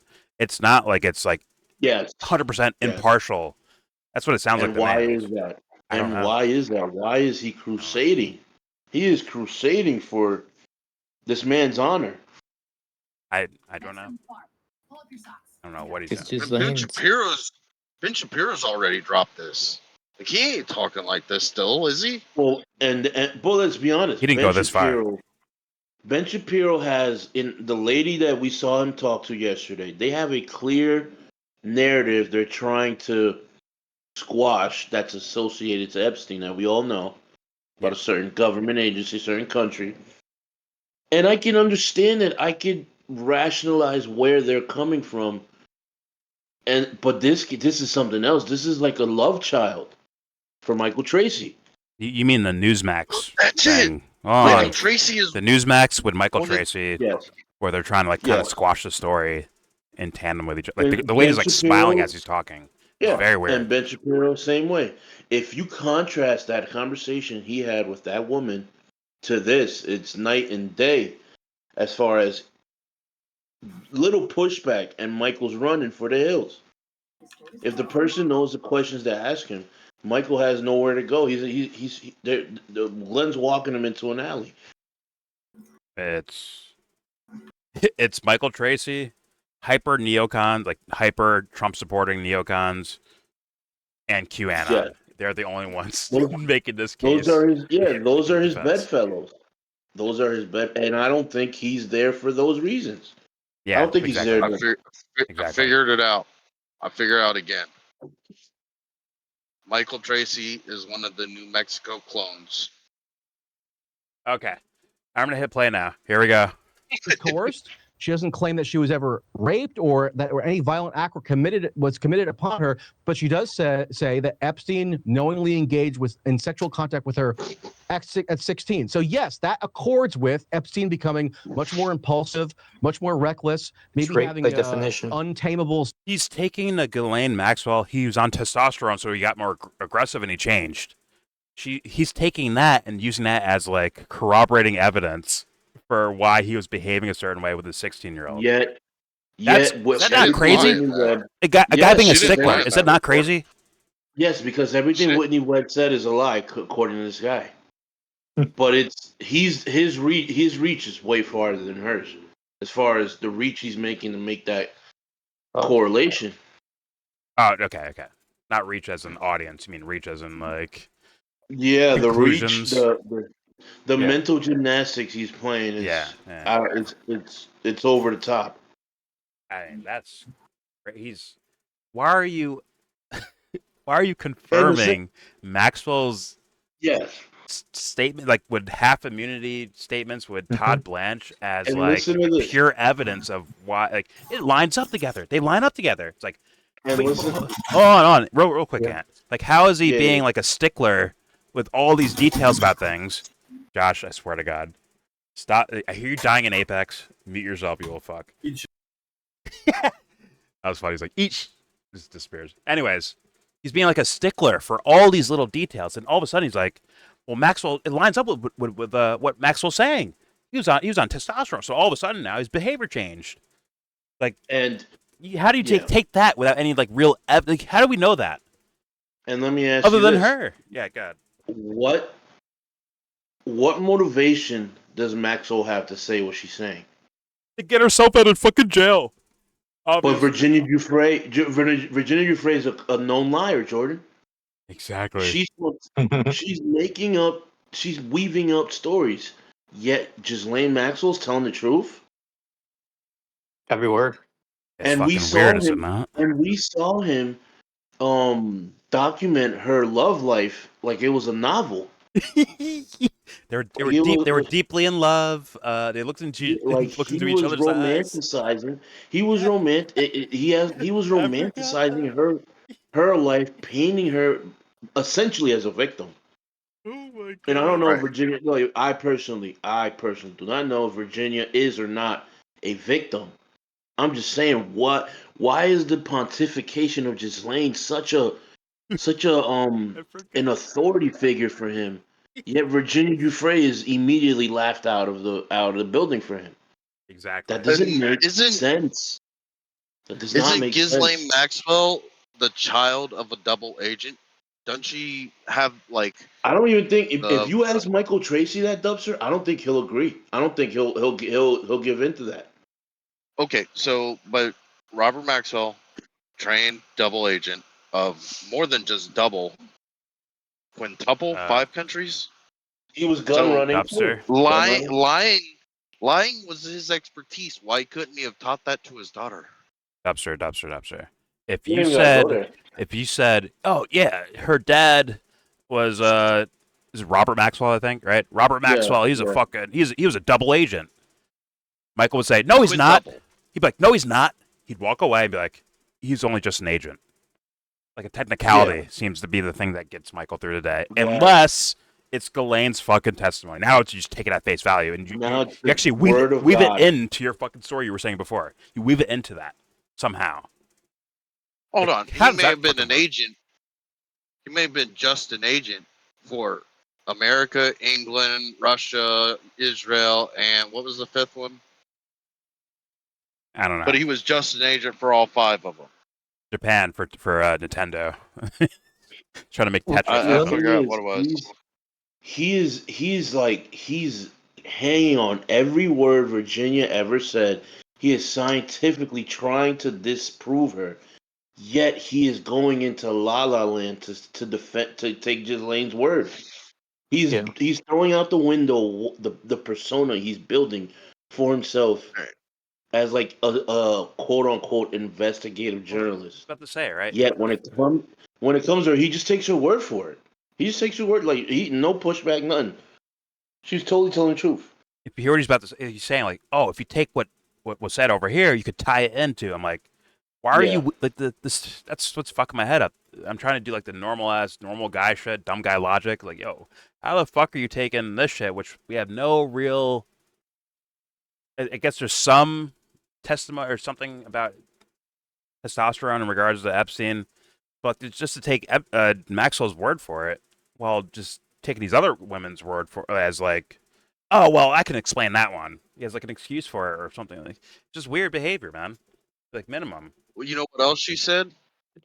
She wasn't in that picture with Virginia Giuffre and Prince Andrew that we all have seen with Okay. our own eyes. Okay. Photoshopped, as she said. Yeah, She, yeah, people were She lying. said it was Virginia fake. was lying. You didn't see it. right. Well, this is So Michael Tracy believes that now because I mean, Ghislaine Maxwell said it. you might be too afraid to say that one, but all so right. this Good. taking Ghislaine's testimony with that much value, I think adds It's crazy. combined with the timing of this, which is I think she transferred to a different jail and they're looking over her case now and see like they're Yeah, they're taking her testimony, all this thing. filing It, appeals. Yeah. yeah. So this to me, like why he's doing all this, especially in this timing, seems very linked with her case. Like that's this is related to her specifically, Do I even smell though some it's conspiracy here, Jesse? Where are you going? Where are you going with this? it's not really very conspiratorial like what I'm saying right now Let it because fly, man. Let it fly. Very good. it's not like okay he started doing this in July and she's basically exiting and all of a sudden he's taken on a crusade to paint all of this in the very best light possible. Meanwhile, I mean, like, yeah, on. I mean, I believe that if we let it loose, I believe Trump is going to pardon her. But um, Oh my lord. just like everything is lining up to make her look like on her own, she was making herself look more innocent, right? And now we Oh have a yeah. crusader on in journalism who has a I think decent reputation, right? Like he's and he's doing things that just don't work for him. It doesn't make sense. Like it's just dumb. So he's going back in time, and he's pushing like what would be both of their crimes to just a dead guy, right? Like he's like, oh well, it was just him, and he's lightening up that. So on every side, he's just making this as minor as possible, trying to get away with it, like right now. So to me, all of this, and even more so because of like his anchoring on her testimony, like is related to her in some way, like her and him. If I went the full conspiracy, bro, what if he's like making Epstein look lighter just to concede on something that could be worse than that? Like, oh, yeah, well, okay, fine. Epstein was a disgusting guy. Like it makes it like look better because of the relativity of it. That's an out there conspiracy. Sorry. Whatever. Either way, let's get back to this video. Here we go. Look, dude, you're not trained like Michael Tracey. You don't have the ability to read through redacted court files like Michael Tracy. He can vision. read between the redactions. He drips. He knows. He knows these redactions were on the up and up. The whole thing's been legitimate for 20 years. He drips his sweat on the paper, like it wipes off the black marking out, like just cleans it up, and you can see the words. Got it. Trust the system, man. Trust the system. And one last point. He went from that charge of prostitution, and the further we go, the more we're digging up what he knows that he wasn't willing to volunteer. And this is like what happened with the videotape, right? We had this janky videotape, missing time, and all this stuff, and then we're suddenly getting more after the fact, and It was then so more. Ridiculous. Yeah, and that's the worst, like guilty thing, right? Guilty in the sense of like you were hiding something. Yeah. And the more you ask, if you ask in the correct way, which they'll concede in, you're gonna get more and more information, which shouldn't be necessary to like twist your arm if you're impartial. That's a great point, and I'm actually curious, like what Michael said that like with that we didn't hear his fucking answer about the videotape or anything like that, or the jail footage or whatever. So I'd be curious to see that. But okay, let's finally get back into this. Here we go. Certain materials related to the Jeffrey Epstein event to be produced, even though some of them were grand jury materials that would otherwise have to remain concealed by statute. There is a girl who I deem to be credible, who is 16, who says that she and Epstein knowingly engaged in sexual contact with her while she was 16. She doesn't claim that she was coerced. She doesn't claim that she was ever raped or that any violent act was committed upon her. But she does say that Epstein knowingly engaged in sexual contact with her at 16. So yes, that accords with Epstein becoming much more impulsive, much more reckless, maybe having a untamable sex drive as a result of his taking these high levels of testosterone that I'm perfectly willing to grant. My mission has never been to absolve Jeffrey Epstein morally of his lifestyle choices and surrounding himself with a parade of teenage girls from the local high school in the Palm Beach area. Obviously, that's a gigantic mess waiting to happen. Oh, yeah. I would advise against it. It wasn't trafficking. It didn't cross state lines. When a daughter, whether she was 16, 17, 18, or 19, would more than likely advise the daughter strongly to not get engaged in the kind of operation that Epstein had going, and that these teenage girls were recruiting one another to participate in, sometimes by telling one another to lie about their age. Pause. Actually, one of the so-called Epstein survivors or victims who admits, Haley Robson, her name is, that she was a ringleader in telling these girls to lie about their ages, so that they could come to the Palm Beach house of Epstein and get $200 to participate in one of these massages. She was presented at this press conference yesterday as just a survivor. And because Thomas Massie and Ro Khanna, I'm sorry to say, I like them on some level. They're two of the few members of Congress that I have any respect for whatsoever. They're willing to buck consensus in their own parties. Thomas Massie's one of the fleetingly few Republicans who's not totally subservient to Donald Trump. Ro Khanna will engage with diverse media, including right-wing media, despite being a Democrat. So I like them on some level or admire them on some level. But I'm sorry to say I've talked to them both. They just simply don't know that much about the Jeffrey Epstein case, and they've latched onto it. And they allowed themselves to become aligned with this lawyer, Bradley Edwards, who is just a pure extortionist. Michael, I promise. Okay. So then, okay, so you're not in the way of what is the case, Michael? All right? Let's say they're overage and were, quote-unquote, trafficked, manipulated, groomed, whatever the fuck. Let's say they were 18, 19 years old, Michael. Why don't we share that? Why can't that be shared? I don't know what he's after. What is he after? I don't get it. What's he actually after? Because I don't fucking know at this point. I really don't know. I thought that was the point of all this stuff. There was girls there that are openly saying, like, yeah, I met Epstein when I was 20 years old or 21 years old. Why would they do that if they're trying to, like, make everything about minors or whatever the fuck? I think the idea was, like, the guy's a creep, but the creepiness goes further than just him. Like, people protected him because maybe he has money, or maybe they're connected to it themselves as far as having sexual acts with one of these girls. Why is Michael Tracey getting in the, like, what's the point of getting in the way of that?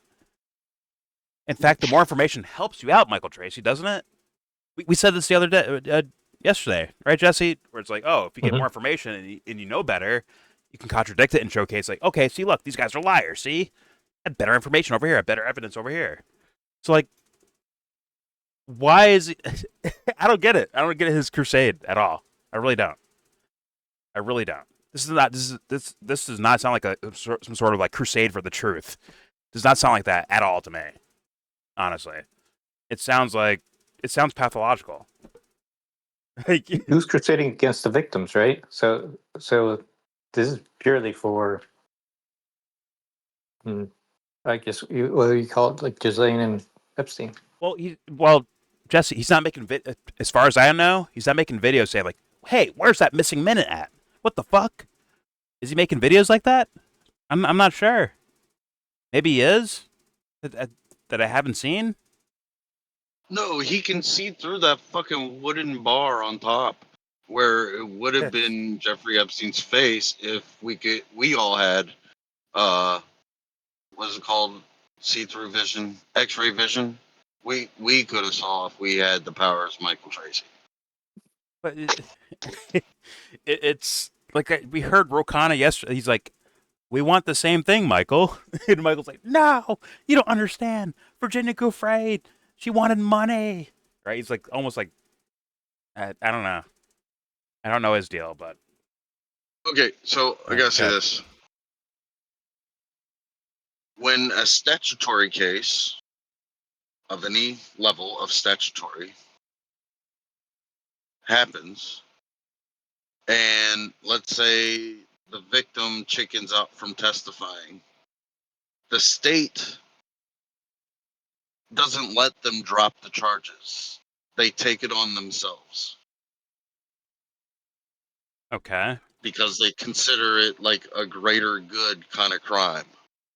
Like it needs to be handled because what if it happens to another kid?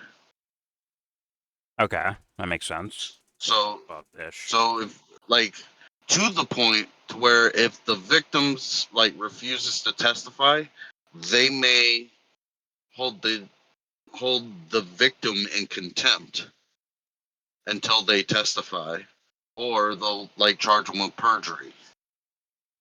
Like it's real serious. Like, you know how they, for domestic disputes, if the woman drops the charges, and that doesn't happen with any statutory outside of this, of course.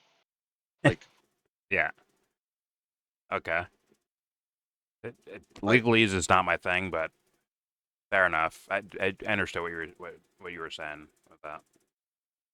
so like, just think any other time statutory happens besides this time, the state picks up the case if the victim drops charges. Like, the victim can't drop charges. What's this about statutory? What am I hearing? Whatever Dubster was saying. Yeah, you're saying that statutory means that you can be charged again with a higher offense? No, I'm saying if the victim like chickens out from testifying or wants to drop the charges once they've given enough evidence, the state won't let them drop the charges. They'll take it on themselves. Versus like domestic, as you're saying, right? Like domestic abuse or something like that. Like, Or an I don't assault know or something like about that. I don't know about that. I do know that cases with young victims, or just victims in general, historically get thrown out because victims don't show up. I think he's saying like you can actually go full bore prosecution, even if the victim is like, or for whatever reason, right? They could be scared or whatever reason, and they back out, right? Or it's a family member and they back out. He's saying are you saying there's more cases of prosecution going ahead with it anyways versus like other yes, cases? Okay. it might not hold up in higher courts, but in the base trial, they'll do it. Like,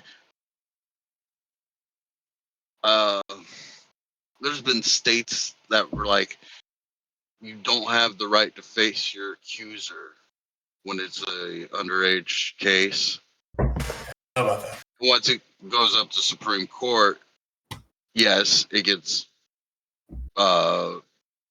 like they've redone cases before, redone trials because the person has a right to face, but the state like fights it and it's like they make the defense appeal. The idea of Like, protecting a victim who's underage. Right. I mean, it's a jury that gets to decide, and if I don't know, that's the first time I'm hearing this. Yeah, So, it's happened quite a lot. Like, I mean, I know it bikers, happens. I know it happens, but they've allowed on occasion some bikers to come into the courtroom and stand next to the child victim of some crimes to kind of intimidate back the defense while they're cross-examining. Yeah, like they won't let the eyes connect between the victim and the defense. The perp. It's the right word. It's a constitutional right to be able to face your abuser or your accuser. So I don't know if yeah, and it's had to go up to Supreme Court and redone trials multiple times for child crimes. I'm sure they'd have. The idea stands. The state will continue, even if like a victim underage, like, I want to drop charges. No, but it would depend on the case. So like obviously, like if the evidence, the physical evidence is heavy, then they're good. But like if the testimony is like make or break for the case, then obviously they can't just do that. Right. But they let it happen all the time with domestic, like assault or battery, whichever one's less. But once you break skin, they don't let it drop. Yeah, and I'm sure there's prosecutors that push anyways, but they know it can get thrown out, but they push anyways to see where it goes. Maybe the guy confesses or something, or takes a deal in a way that's confessing in a way, right? Or whatever. I can see that as possible, for sure. I don't know though, personally. I really don't know. But, all right, let's get back to this. They push for deals in this case or these cases for this reason. They don't want the victim to have to face the accuser or the abuser. So yeah, that's the reason they. So if they don't have a deal and they don't have a witness, they're likely to not go to trial. Yeah, but yeah, okay, probably on average or whatever. But people are people, and they might have like a thing about it. They're like, "Yo, fuck this guy. We're going after him anyways. Make him appeal to some other court." But in this court, I'm going after him. Does it happen? Yes, but is it common, and is it the right Completely place? constitutional? No. No, It's not not at all. completely constitutional. Like it's saying appeal to a higher and see what they say. Right. Yeah. All right. Let's get back to this. Here we go. I promise you we're going to get to all that. And I don't think that either of them claim full expertise in the Epstein case. I think their position is... Well, they're leading the charge legislatively on Epstein-related I think matters. their position is we want a release of all the files so that we can learn the truth. That is what they say their position is. But their legislation doesn't accomplish that.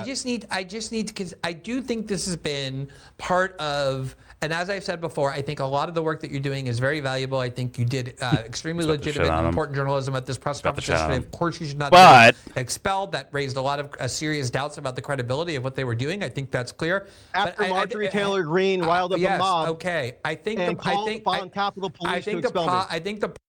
No, I don't think Marjorie Taylor Greene. If you watch the actual video footage, I think the girls knew who you were. As in, maybe you tried to contact them before, and like, oh, that's that guy, or something. Or who knows? I can't say I know that, but something could have happened. And these girls, one of the girls whispered in one of the lawyer's ears, and like, I don't know if she was saying like, yo, that guy over there, yeah, he's a weirdo. He's weird. So I'm just saying, Michael, it might not be Marjorie Taylor Greene. She may have been hearing the girls saying, get this fucking guy out of here. She's like, all right, get him out of here. As like a person with social power, or, congressional power, or whatever the fuck, right? Hey, God? She was saying, I saw him on the island. I don't think so. I think this fool was calling. Every single one of them got a phone call from this guy. And one of them knew who he was. Like, oh, that's that fucking guy, isn't it? Get him out of here. And everyone's like, yeah, get him out. And Marjorie Taylor Greene's like, yeah, get him the fuck out of here. Without cursing. All right, here we go. The problem that you have is that you do sometimes seem, not just to other people who I've seen saying this, but also to me, who is generally somebody who defends what you're doing and tries to give it its most generous interpretation, that you do seem quite defensive of Jeffrey Epstein. And I'll tell you why I say that. Oh, please. I asked, come on. let me just say that, like, you keep emphasizing that these Epstein. girls Why would I care if you defend Jeffrey these Epstein? girls say that they... Why? Why would you? Actual details. What just happened? What happened? You keep saying that these girls consented to having sex with him despite being 16. The entire point of the law 17 is that... 17. Oh, so now it's not 16 anymore? Fucking Christ, that's the point right there. That is exactly what Glenn's saying. That is exactly what he's saying. Like, oh, these girls who are 16, Michael's like, no, 17. Like, what is that knee-jerk reaction to where you do that? That's the thing that's, like, freaking people out. And I think it's freaking Glenn out, too. He's like, okay, Michael, all right? Like, what the Wild. fuck? Yeah. Like, that's fucking weird, right? Like, normal person shit. That's weird, right? Yeah. They're all innocent. It's I'll hit play again because this is weird. Here we go. That these girls say that they consented. Asked actual details. Okay, Michael, you keep saying that these girls consented to having sex with him despite being 16. The entire point of the law 17 is that. 17. Oh my God! Oh, so now it's not 16 anymore? I was talking about no. I was talking about a specific 17-year-old who was asked by Joe Ricari, the Palm Beach police investigator, who asked her on camera. You can go watch the video. Was the sexual intercourse that you had with Jeffrey Epstein at 17, just before your 18th birthday, consensual? And she says, yes. I'm just relaying that to you. I'm not condoning it. I'm not trying to minimize it. I'm just giving you the facts because people are so divorced. The story, okay, so they can it doesn't matter, Michael. It doesn't matter because the idea of speculate. Why can't you speculate?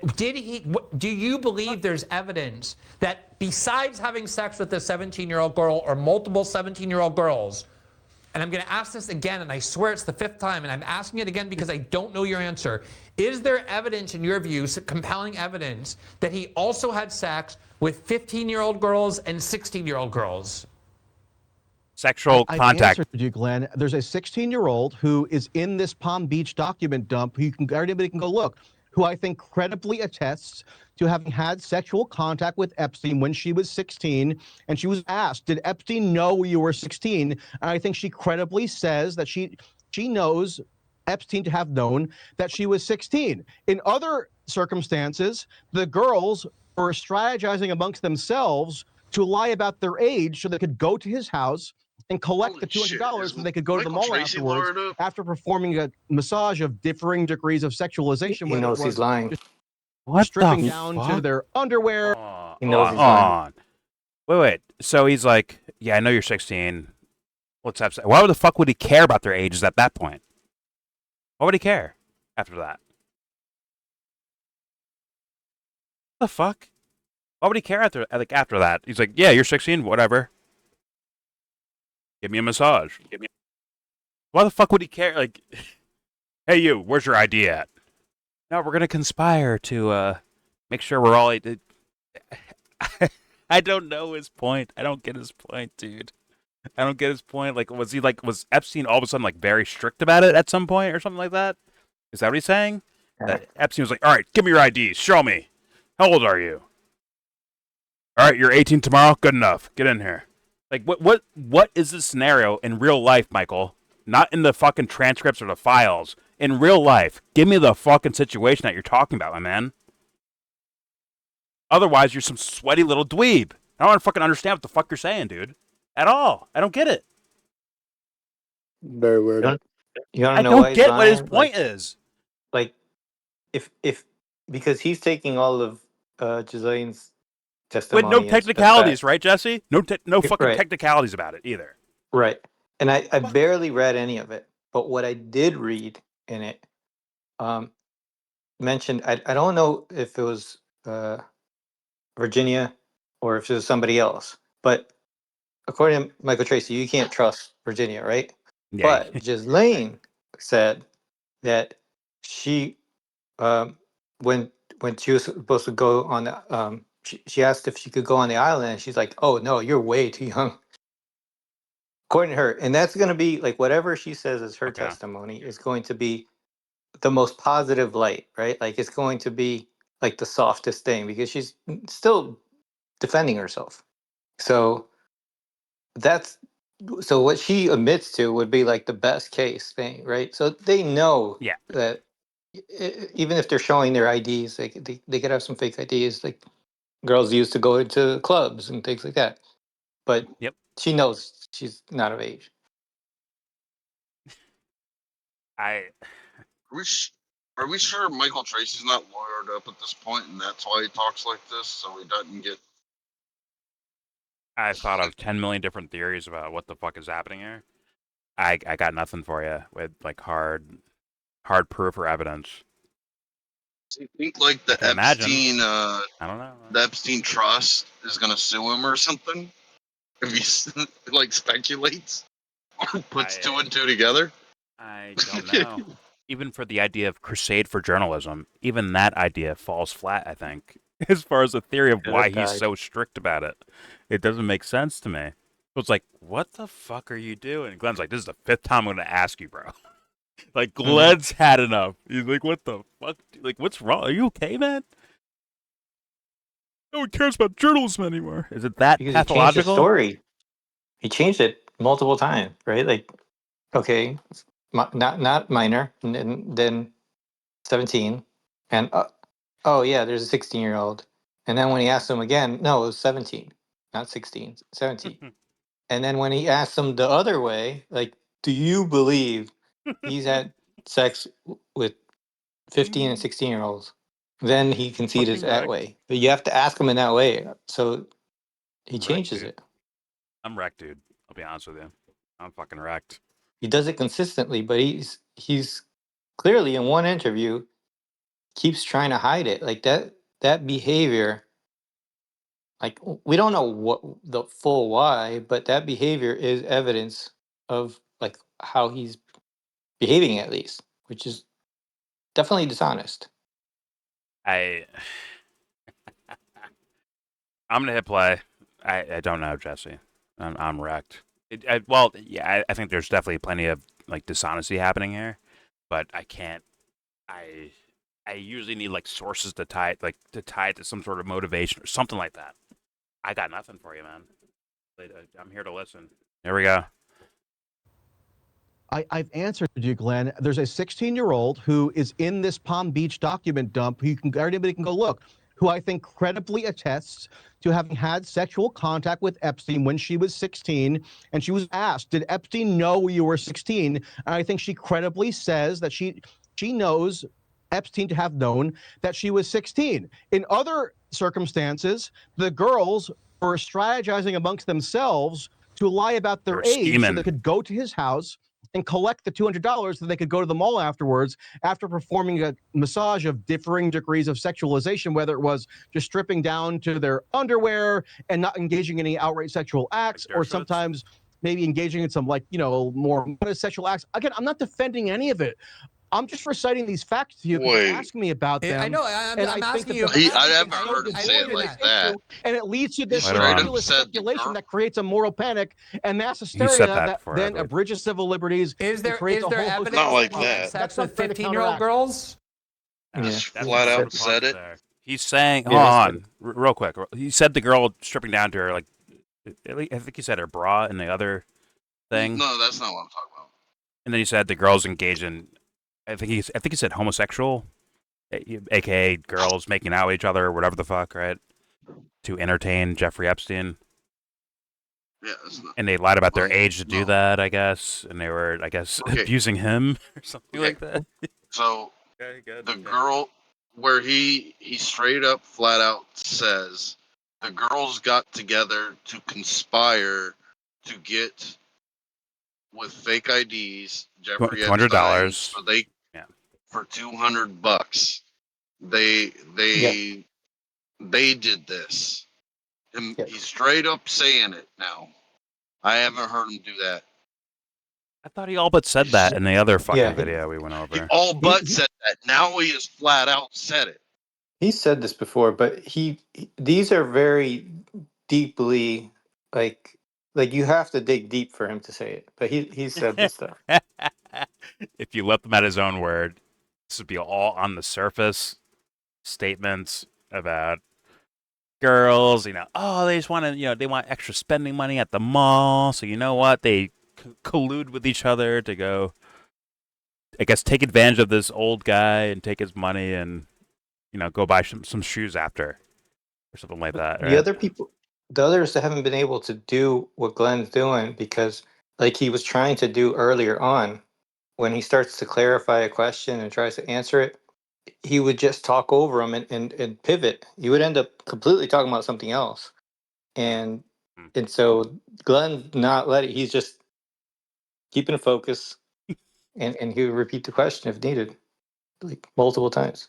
Yeah, So, Glenn has been trying to that's let's go slow, let's go piece by piece here. Do you accept this? Then Michael would change the language around, apparently, and it almost pulls you in a different direction in a way. But all right, let's continue. Here we go. This is very fascinating. Like, more sexual acts. Again, I'm not defending any of it. I'm just reciting these facts to you because you're asking me about them. I know. I'm asking you about exactly. I so devoid in this issue, and it leads to this ridiculous speculation that creates a moral panic and mass hysteria that then abridges civil liberties. Is there evidence that he had sex with 15-year-old girls? Abridges civil liberties. So, okay, this is the thing I really wanted to talk about as far as this little portion of it, where he's bringing up, like, yeah, they're going to take this case and abuse it against the rest of us. He's almost making it sound like the war on terror and, like, what's it called? The fucking airplane shit, right? The over security. Yeah. Yeah. And I'm Patriot like, Act stuff. Yes. And I'm like, why not go, like, really make the case for that? Like, go there.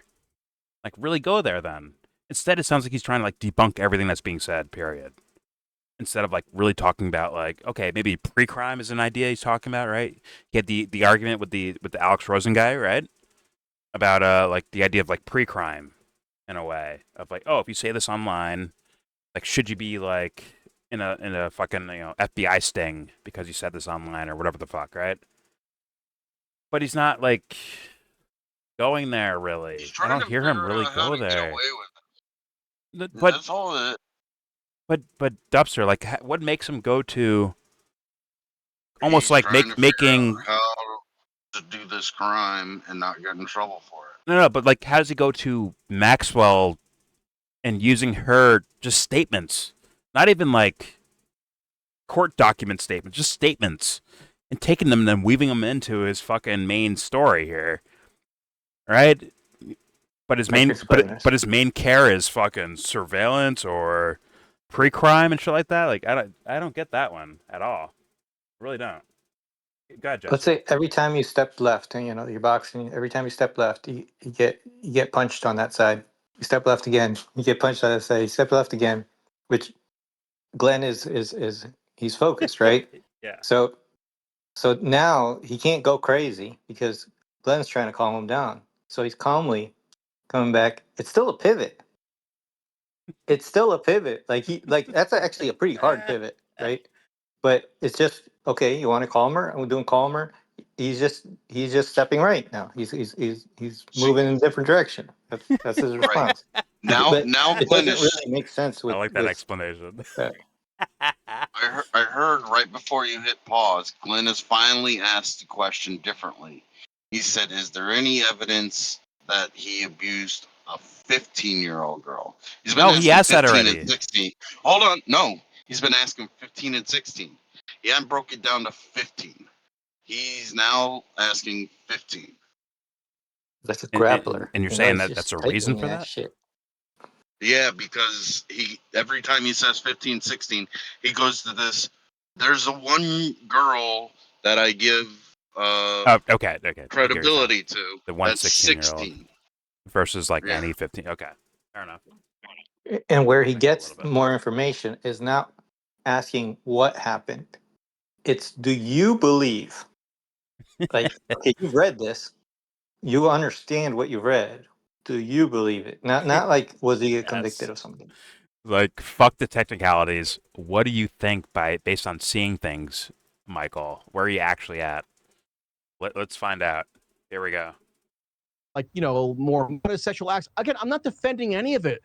I'm just reciting these facts to you because you're asking me about them. I know. I'm asking you about exactly. I so devoid in this issue, and it leads to this ridiculous speculation that creates a moral panic and mass hysteria that then abridges civil liberties. Is there evidence that he had sex with 15-year-old girls? Is there evidence, credible evidence that he had sex with 15-year-old girls? Had full-blown sex? No, sexual contact. Sexual contact of the kind the law prohibits.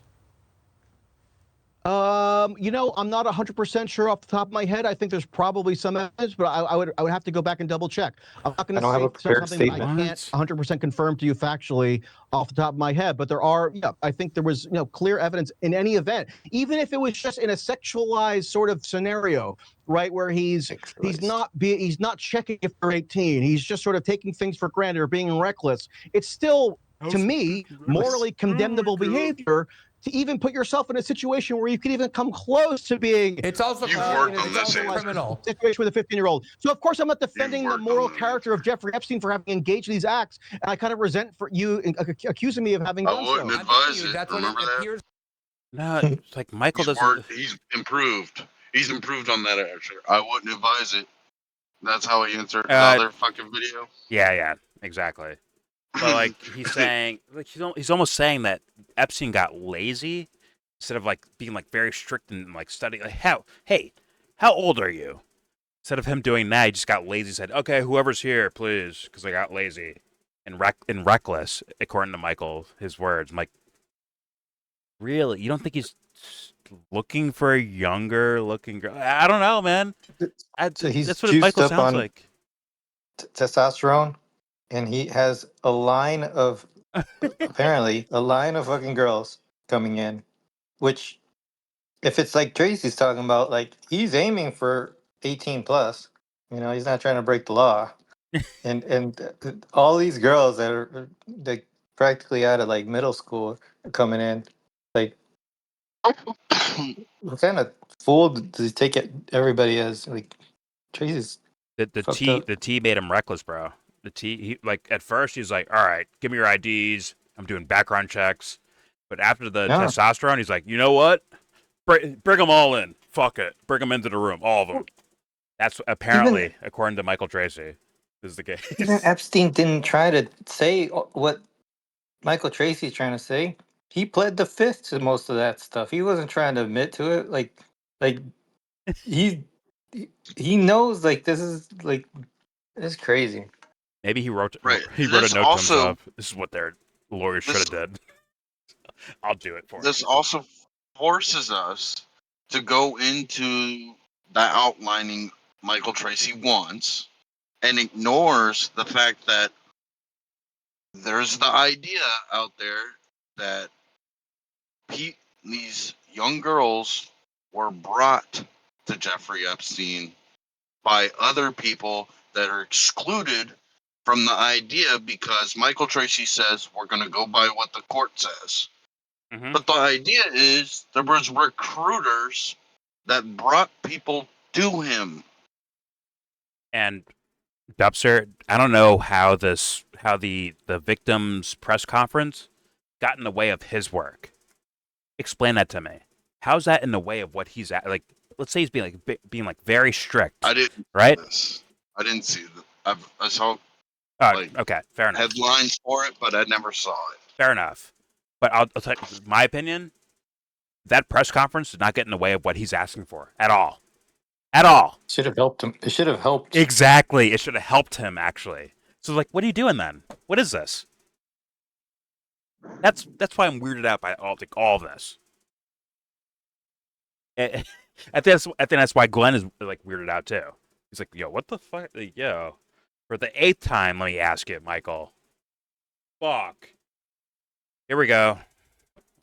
Ridiculous. I think there's probably some evidence, but I would have to go back and double My brain's check. broken. I'm not going to say something that I can't 100% confirm to you factually off the top of my head, but there are. Yeah, I think there was clear evidence in How do any you know event, any of it's even if factual? it's just in a Fucking sexualized system sort of fucking scenario, hid this shit. right, where dude. he's not checking if they're 18. He's just sort of taking things for granted or being reckless. It's still, to me, morally that's a condemnable narrative. behavior to even put yourself in a Unintentional. situation Same where you way. can even Okay, come fair enough. close to being It's also criminal. in a It's also sexualized criminal. situation with a 15-year-old. So of course I'm not defending the moral character of Jeffrey Epstein for having engaged in these acts, and I kind of resent for you accusing me of having done so. I'm telling you, that's what it appears like and sounds like to a lot of people, including me. Well, it Let shouldn't me- appear that way because I've just clarified. Okay, well, maybe you should be more careful in how you communicate this then. Let me ask you this question.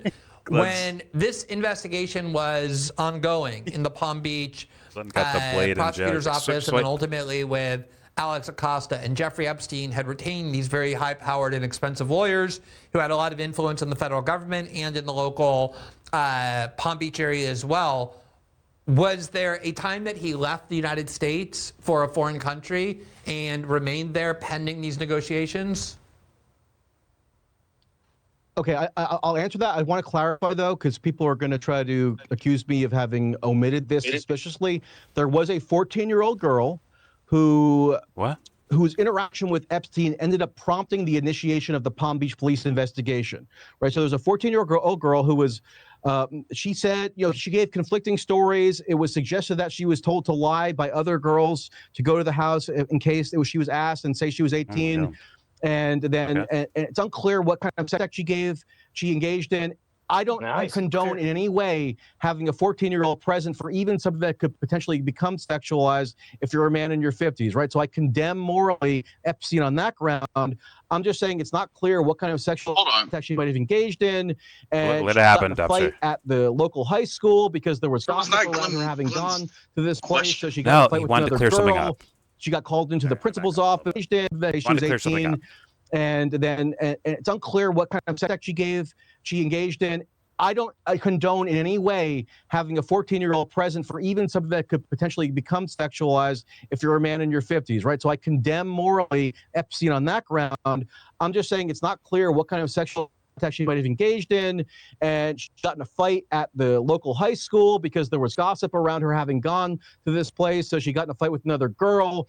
She got called into the principal's office. The mother ends up getting notified, and the mother pries the information out of her that she's trying to keep secret. And then the police get notified, and that sort of leads to the Palm Beach investigation. As to the investigation as a whole and its intercession and the federal intercession in the investigation by Acosta, you're asking me, is there ever any evidence that Epstein was able to go to a foreign country?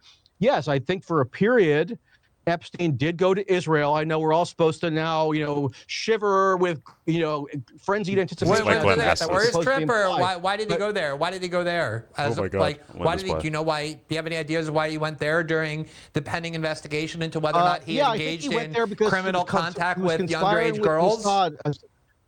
What? He went there because he was conspiring with Mossad to learn how to best execute No, his just sexual do you child have sex do you have trafficking. Stop any? being sarcastic, Does it Michael. interest you at It's a all joke, people. to understand does. why, of all the countries in the world that Jeffrey Epstein Absolutely. might have gone to, and it's interesting as well that he was allowed to leave the country despite the gravity of these charges that were pending against him. Right, flight risk.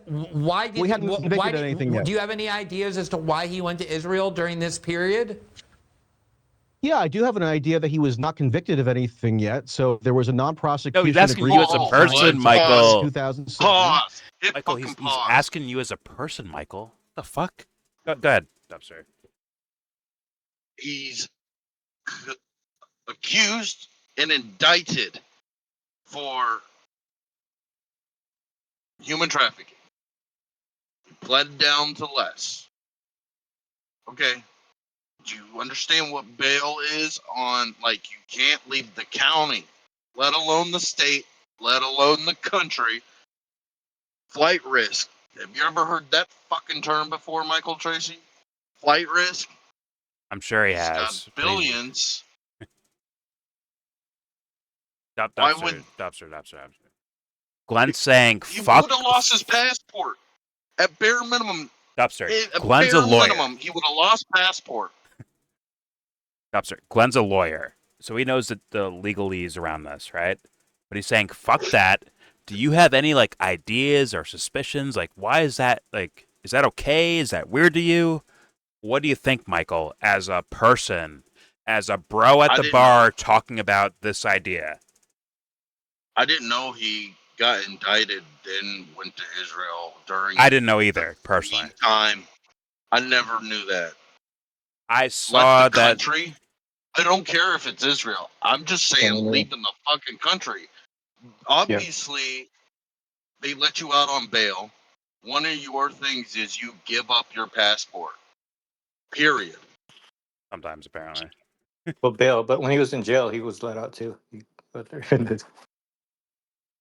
I was aware that he made trips to Israel. I had no idea the time period or the timeline of it. That's what I'll say for me, at least. But once again, Glenn's not even asking that. He's asking as a person, like, yo, you see anything weird about that, Michael? Let's hear his answer. Here we go. It's interesting as well that he was allowed to leave the country despite the gravity of these charges that were pending against him. We haven't convicted of anything yet. Do you have any ideas as to why he went to Israel during this period? Yeah, I do have an idea that he was not convicted of anything yet. So there was a non-prosecution agreement that he signed in September of 2007 that had yet to be finalized because it would come into effect upon his entry of a guilty plea, which he did in June of 2008. Prior to June of 2008, yes, there are news reports about him having gone to Israel, and then he flew from Israel back to Florida or enter the United States from Israel. He obviously had this relationship with Ehud Barak, the former Israeli prime minister at the time. They were involved in various business dealings. That was one of his best friends. I'm all in favor, Glenn. Hold on. Why is Tracey, like, it almost feels like he was forced to confirm the speculations around the whole Epstein thing, but also doesn't want to, like, dive into the Epstein thing at the same time. You see it, like, you get what I'm saying right there? Or it's like he's Say that again. He's not forced. Say it one more time. He bought into the speculation. He bought into the speculation of, like, Ehud Barak, right, the former prime minister of Israel, right?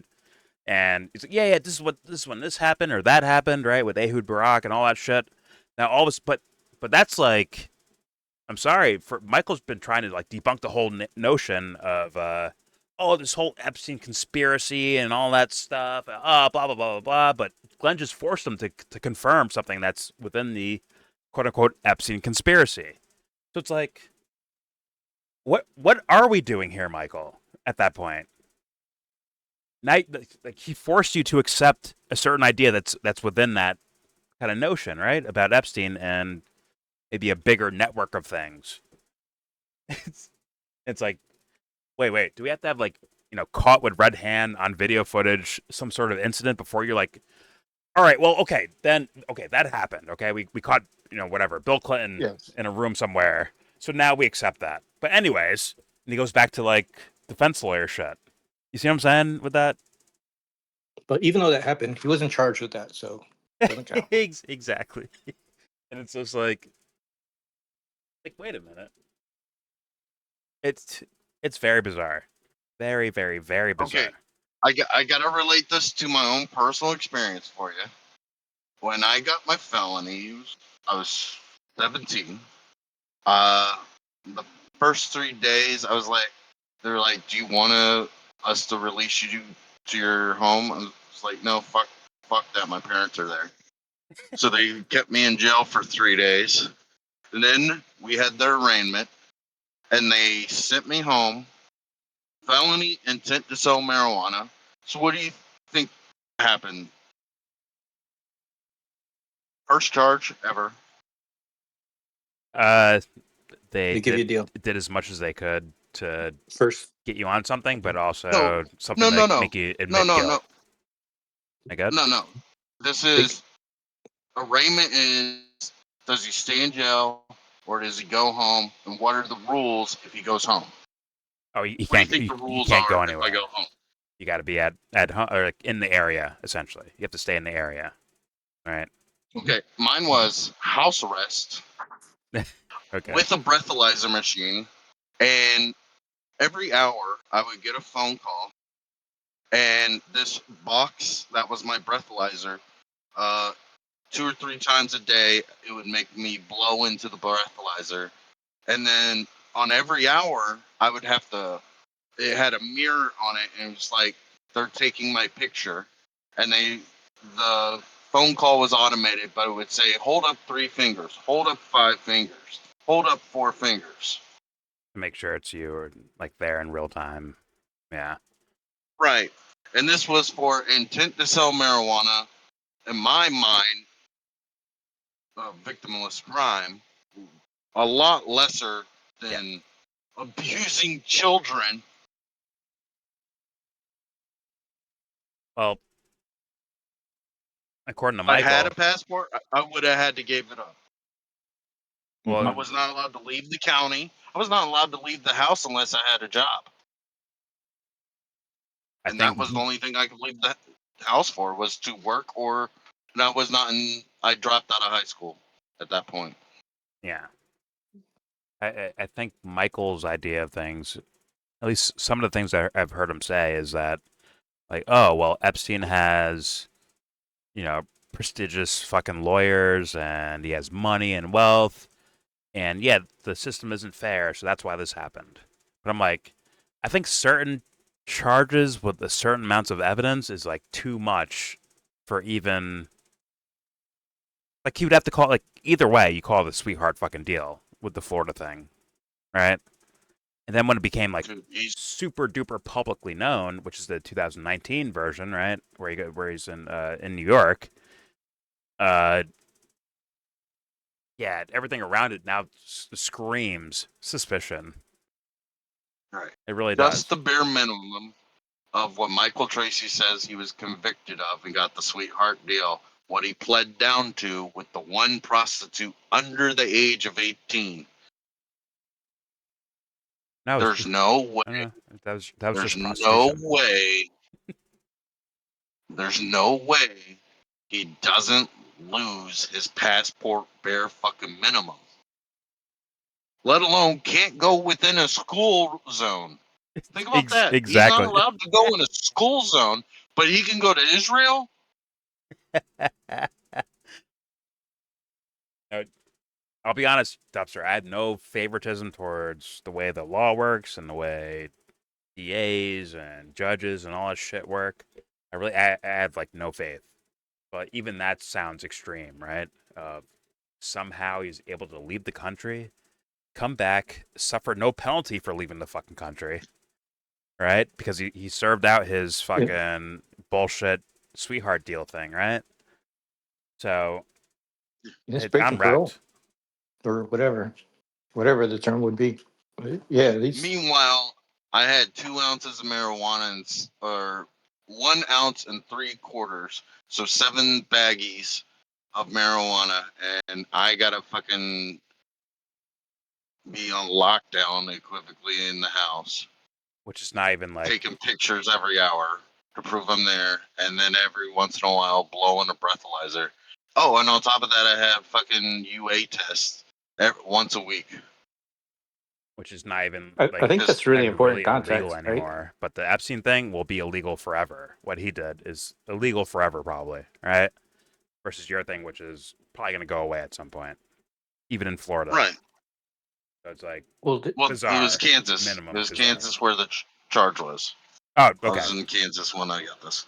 Even Kansas, yeah. It's still illegal there right now, but it eventually, yeah. like logically, will probably change. Yeah. Versus prostitution with a Pedophilia? minor, yeah, you're fucked, right? Or you should, Right. well, at least with the way people feel, you're fucked. At least it's been. Here, go ahead. Go ahead, Jesse. Well, I just think that it's what he just said is like really important context, especially for anyone who hasn't been through the system that way. I wasn't as familiar with those details, and to contrast that with what we're hearing he's able to do, I mean that adds a lot if you don't have that context, right? Like, Yeah. that's just strange. I suspect Michael will bring up, well, he had good lawyers and he had money, and then blah blah blah blah blah, right? But let's find out. Here we go. June of 2008. Yes, there are news reports about him having gone to Israel, and then he flew from Israel back to Florida, or entered the United States from Israel. He obviously had this relationship with Ehud Barak, the former Israeli prime minister at the time. They were involved in various business dealings. That was one of his best friends. I'm all in favor, Glenn. Hold on, I'm all in favor shut of up, maximum Glenn. disclosure and reporting on every single last aspect of Jeffrey Epstein's life. I'm all in favor of it. That's why I disagree with the Kana and Masi bill, because it provides for these exceptions whereby the government can continue concealing Epstein-related files. Michael, it's ironic. all I did was ask you if you have an understanding as to why during this period when Jeffrey Epstein was being charged with extremely serious felonies that he went to Israel, that he left the United States and went to Israel. Was it like just he wanted to go on a tourist trip? Did he have like business plans? Was it the fact that Israel is a well-known haven for Jewish Americans who get accused of pedophilia that they won't then extradite back to the United States, as many news reports have long documented? Why was he in Israel during? Like for me, if I were being charged with some of the most serious crimes that he hadn't been charged yet federally. I would probably want to stay and fight them, but he went to Israel. Do you have any understanding as to why he did that? That's my only question. Okay, I'd just like to factually clarify something. He had not been federally charged with anything at this point when he went to Israel. There was a pending non-prosecution agreement that the federal prosecutors were attempting to compel him to sign. Had compelled him to sign, and then don't know order of operations for compel him to finalize by entering his guilty plea to state-level charges. So he had not been charged with any federal crimes. I just want to clarify. Yes, he was. And my understanding is, yes, he did have this business relationship with Ehud Barak, the former Israeli prime minister, with investing in various firms associated with Israel. I'm not denying that at all. So is it because are you suggesting that he was attempting to abscond to Israel? It could be. I don't know that to have any factual basis, but it's possible. Not suggesting anything. He's asking you to speculate that he was attempting to abscond to Israel. He's not speculating. He's asking you. American justice and relocate to Israel. Well, the reason why I think these questions. He countered that. And by the way, if you ever seen like V for Vendetta, where there's a scene of fucking Natalie Portman, right? And she's like, "Oh, she's blinking so much. She's lying." Talking about like some sort of like news broadcaster or like an anchor or whatever the fuck. When Michael's caught in the weeds, it feels like he blinks 1,000,000 miles per hour, seemingly. Forgive me, it's nonsense. Let's keep playing. Here we go. Are important, Michael, is because one of the reasons why there ended up being so much interest in this case is because you have this billionaire with If I had editors, some of the I'd most elite destroy YouTube connections for that it. any human It's not being on clear the that he planet. ever had $1 billion. He was multi-hundreds of billionaire. Yeah. Okay, he was certainly living like. When he was arrested in 2019, he said his Look at net worth that. was around 600 It billion. was Just to clarify. 999,999,000. No, And he no, bought no. an island. What sums it up is Jesse's like, look at that. That is exactly what I'm saying. That's where my mind is. I'm like, yo, I don't know the technicalities. Just like normal people shit. Like, what the fuck are you doing, Michael? That's where I get wrecked at. Like, seriously. I heard Jesse get wrecked in real time. He's like, look at that shit. What the fuck is that? All right, here we go. The reasons why there ended up being so much interest in this case is because you have this billionaire with some of the most elite connections that any human It's not being on clear the that he planet. ever had $1 billion. He was It's besides the multi-hundreds of point, billionaire. Michael. Okay, It's he was besides the fucking certainly point, you living idiot. like When he was at- arrested in 2019, he said his net worth was around 600 Oh million. my Get a God. fucking island, Okay. bro. Oh, that's what he He said. was certainly an one of the wealthiest people on the planet. Yeah. Like among, and not only that, Sure. but he was extremely well connected. And so you have this person Michael wanted to say who no is to that. charged with crimes that society generally treats very, very harshly. Like if you get accused of procuring a minor for prostitution for sexual gratification, you tend to go to prison for a long time. He was able to sign a plea deal that was shockingly lenient in the view of how people, whether these crimes says are no. treated. He barely spent a day in prison. He didn't even get more than a year in prison. He was allowed to spend most of it doing community service Not and true, living Glenn. in his mansion in Manhattan. No, that not in true. West Let's Palm hear Beach. him That's not explain true. this. What That's was his correct. punishment? What was his punishment?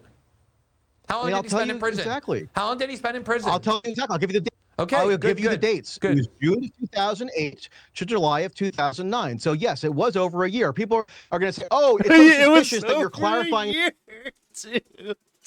And he was a Yo, trustee fuck my equivocally. life, dude. Glenn's like, he spent like a year in jail. That's it. And Michael's like, no, it was actually over a year, by like a month. Oh, thank you, Michael Tracey, for clearing that up. Right. He really got punished for that, didn't he, Michael? Fuck my life, dude. Like, make that make sense to me. Here we go. Sexual gratification, you tend to go to prison for a long time. He Yeah. was able to sign a plea deal that was shockingly lenient in the view of how people, whether these like, crimes no. are treated. He barely spent a day in prison. He didn't even get more than a year in prison. He was allowed to spend most of it No, he doing did. community service Not and true, living Glenn. in his mansion in Manhattan. No, that in West Palm Beach. That's not true. Not- What was his 13 punishment? months, What bro. was his punishment? How long I'll did he tell spend you in prison? exactly. How long did he spend in prison? I'll tell you exactly. I'll give you the date. Okay, I will good, give you the good, dates. good. It was June of 2008 to July of 2009. So yes, it was over a year. People are going to say, 1 "Oh, month it's so over. suspicious that you're clarifying the dates as though I'm trying to downplay." No, I want or you have to some other clarify. ulterior agenda. So how Okay, long? good. So I'm what, happy to what clarify was that. the period that he spent in prison? June to July the June. next He year. pleaded guilty, and then had to enter his term of incarceration on. I know the date by memory now. June 30th, 2008. And then I think it was July 22nd or late July of 2009 is when his term of incarceration So 13 by the months. Palm Beach Sheriff's Office ended. 13 What's that? months.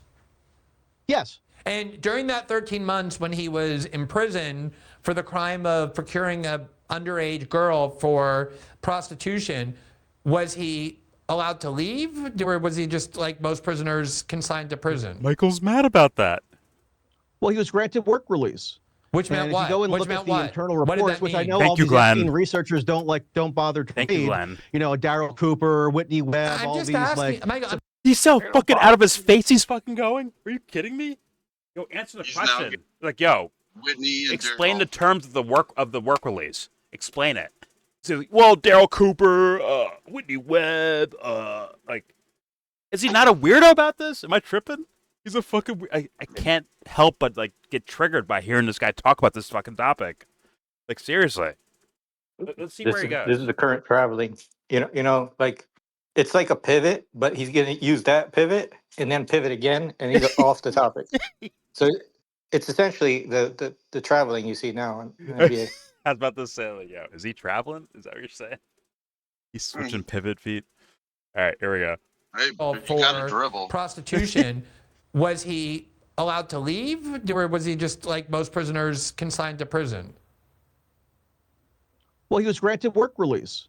Which meant And what? if you go and Which look meant at the what? internal What does reports, that mean? which I know all these What does that mean, Epstein Michael? researchers don't bother to read. Yo, Michael, You know, what does that Daryl mean? Cooper, Whitney Webb, I'm all just these asking, like Michael, I'm just asking you supposedly factual vaunted questions. researchers on the internet. I'm just asking you What's that? factual questions. You don't need to go on No, these I know. tangents. I'm answering. I'm saying I have read. There is a report that one can read if they wanted to, which Explain I know it. these like You read vaunted it? researchers in the Epstein space, like Daryl Cooper, aka Bartermaid, or You Whitney got that out Webb, of your who are basically system. just charlatans. They don't bother to read. Okay. And so but there's a report detailing the Palm Beach Sheriff's Office custody of incarceration of Jeffrey Epstein from 2008 to 2009. And the Palm Beach Sheriff's Office maintained that Epstein was granted work release within a few months of his prison term, according to the same criteria that any other inmate would be granted work release. Now, you can deny that, you can claim that they're lying, or you can claim that I'm that's just not trying correct. to get I'm just trying to get What's the terms of the work release? Michael, and you claim you're just interested in reporting the facts,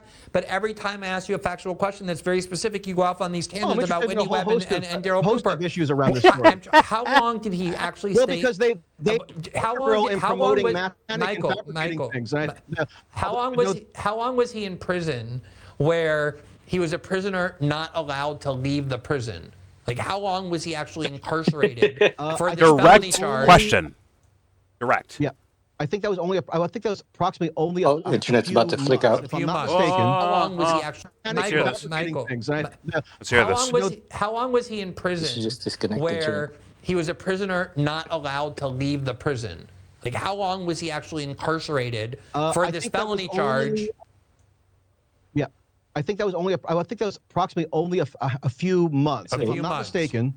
I think, yes. I mean, Glenn, you're trying to insinuate that I'm like being called out on something. I'm telling you that, yes, within a few months of his term of incarceration, he was deemed eligible for work release. I believe it was by October of 2008, but I'm not 100% sure on that. So if it's June, July, August, September, 5 months, 4 months, 4 or 5 months, within a 13-month sentence, within 4 or 5 months, he got work release. Got it. Let's keep going. It was, relatively quickly into his term of incarceration, he was granted work release. So yes, during the day, he had set up for him something called the Florida Science Foundation, pretty much a phony office that was basically adjacent to his lawyer's office in Palm Beach, that he could go to under the auspices of work. Right? And you don't think that's a fucking problem? Money management business or his other endeavors out of that office, and then he would have to come back at night to the jail. And so yes, that's what he did. He need to work, and that's what he did. And he slept in prison every night during that 13-month period. My understanding is that yes, he had to return at night after working during the day, pursuant to the ordinary provisions of work release in Palm Beach County, Florida. During this period when this investigation was being undertaken, and where apparently they believe they had enough evidence to, and apparently his lawyers did as well, where he pled guilty to 2 very serious crimes. One very serious crime that required him to register as a sex offender for life. During that time, as a result of the federal intercession. When he was in Israel, was there anything that compelled him to return, or was his ability to remain in Israel and never come back to the United States to face the music similar to the current accused pedophile in Nevada who was allowed to leave to go back to Israel, the cyber warfare official who didn't come back to the United States for his arraignment? Yeah. Was there anything compelling him while he was in Israel to return to the United States and face charges if, for example, the plea deal had been much harsher than the one that he was given? Well, let's get the timeline straight. I don't know. He, best answer right here is as far as I know, and if anybody has different evidence on this, please send it to me. As far as I know, he took the trip to Israel prior to entering his guilty plea. So prior to June 30th of 2008, I believe it would have been around April of 2008. So this is before he had been convicted of anything. This is before he had been charged with anything federally. Exactly. So if I were Jeffrey Epstein's attorney, so did anything compel him to go back? I guess not. I guess he could have absconded conceivably, but he did return. So well, for a great deal. If I were Jeffrey Epstein's attorney and I were negotiating and trying to get the best possible deal for him, like spending 3 months in real prison and then like another 9 or 10 months in like fake prison where you get to leave during the day and go live your life as a very rich person, I would argue to the prosecutors, you can try and put him in jail for 10 years, but if you do, he's just going to stay in Israel, and they're never going to extradite him back because he's a Jew with the right to stay in Israel. That's one of the arguments I would make for why the prosecutors were kind of obligated, or it was in their interest to offer a much better plea deal than many, many people think he deserved, given the nature of these crimes. Is that a theory you reject? Well, I mean, maybe you're a more creative lawyer than Alan Dershowitz or Ken Starr or Jay Lefkowitz or Roy Black. You're claiming none of his lawyers used that? None of his lawyers used that? I don't know. Do you know they did? I haven't seen any evidence that they did. Do you know that they did? Can you share any information? No, I'm saying it's called life, Michael. It's called having a fucking brain. Like, yeah, not everything happens on fucking paper, you dummy. Right. The fuck? Is it possible? That's what he asked you. Exactly. Is it possible they did that? What's wrecking Michael right now is that Glenn is a fucking actual lawyer. So thus he can fucking legalese wreck his shit. And he's doing it. That's why I didn't pause it for that whole timeline for a reason, bro. Glenn's wrecking his shit on the law side of things. But here we go. It's a thing that it seems like clear leverage that Jeffrey Epstein have, but are you denying that happened? I don't know what to have happened. Do you? No, but I think it's very likely, given the way I know lawyers work. I was a lawyer for almost 15 years, and I know how lawyers work. They use every bit of leverage that they have. I just simply don't have. I don't know it to have happened. It could have. I just have never seen any evidence that it happened. I have read the 350-page Department of Justice Office of Professional Responsibility report, which goes over very meticulous, laborious detail the ins and outs of how it is that this non-prosecution agreement came to be negotiated and finalized with Epstein, and there's no mention of that. Does that mean that never happened? I would love to know. I have FOIA requests with the Department of Justice for the underlying materials that they used to generate this report. So I would love to know if there was ever dangled or if there was ever referenced by his defense attorney that he had the option of potentially going to Israel, and that's why they gave him a supposedly he was in deal. Israel. My understanding he was in Israel. It's known in the public record. It wasn't an option. He was in Israel. He was in Israel. And his best friend is the former prime minister of Israel. He intended to stay there permanently to flee American justice. Like many American Jews have done when faced with similar charges. But I don't know that Jeffrey Epstein ever threatened that, or that his lawyers ever threatened it on his behaf. Do you? No, but no, I don't. I'd like the Epstein release so that we can figure that out. But I'm just saying, what I'm trying to tell you, Michael, is that the major part of your work that I have very much supported and that I've long believed in is that people like Dan Bongino and Kash Patel and Pam Bondi, who spent all those years, and Daryl Cooper, have spent all these years. I think the people in government are Daryl more important than whatever podcast you're fighting with. But I think the people who are at the highest levels of the Trump administration, who spent the prior 4 years creating. They gave him a supposedly he was in Israel. My understanding he was in Israel. You trolled the shit out of him, bro. I'm mute myself, bro. I'm not saying nothing. He trolled the shit out of him. His best friend is the former prime minister of Israel. He intended to stay there permanently to flee American justice. Like many American Jews have done when faced with similar charges. But I don't know that Jeffrey Epstein ever threatened that, or that his lawyers ever threatened it on his behalf. Do you?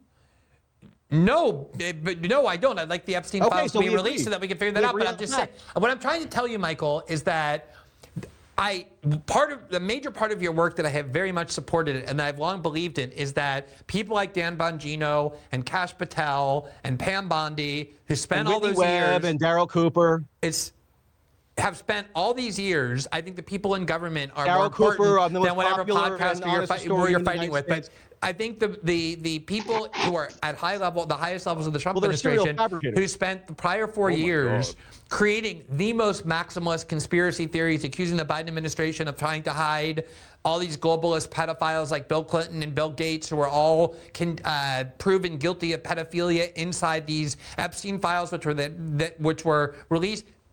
Now, even Trump and the position of the Trump administration is that, no, there's nothing in these files that even remotely suggests any of that is true. So clearly there was a very exploitative and sensationalized effort to turn this into a global conspiracy theory based on absolutely nothing. And you've been one of the people most aggressive, and I think have done a very good job of pointing that out. I think the other side of that, however, is that there is a lot of reason why people became interested in this case, which is that you have here I agree. an extremely wealthy, well-connected person who, in the eyes of most people, committed among the worst crimes you can possibly commit, that our society punishes very harshly, who seemed to get away more or less scot-free, both in terms of this crappy, dumb little fake prison term that he had to serve, which was barely a year and not even 3 months. Life, is being required to register for life as a sex offender getting away scot-free? But then also the fact that he continued to circulate in the highest levels of international elite society as though none of it had ever happened. Right.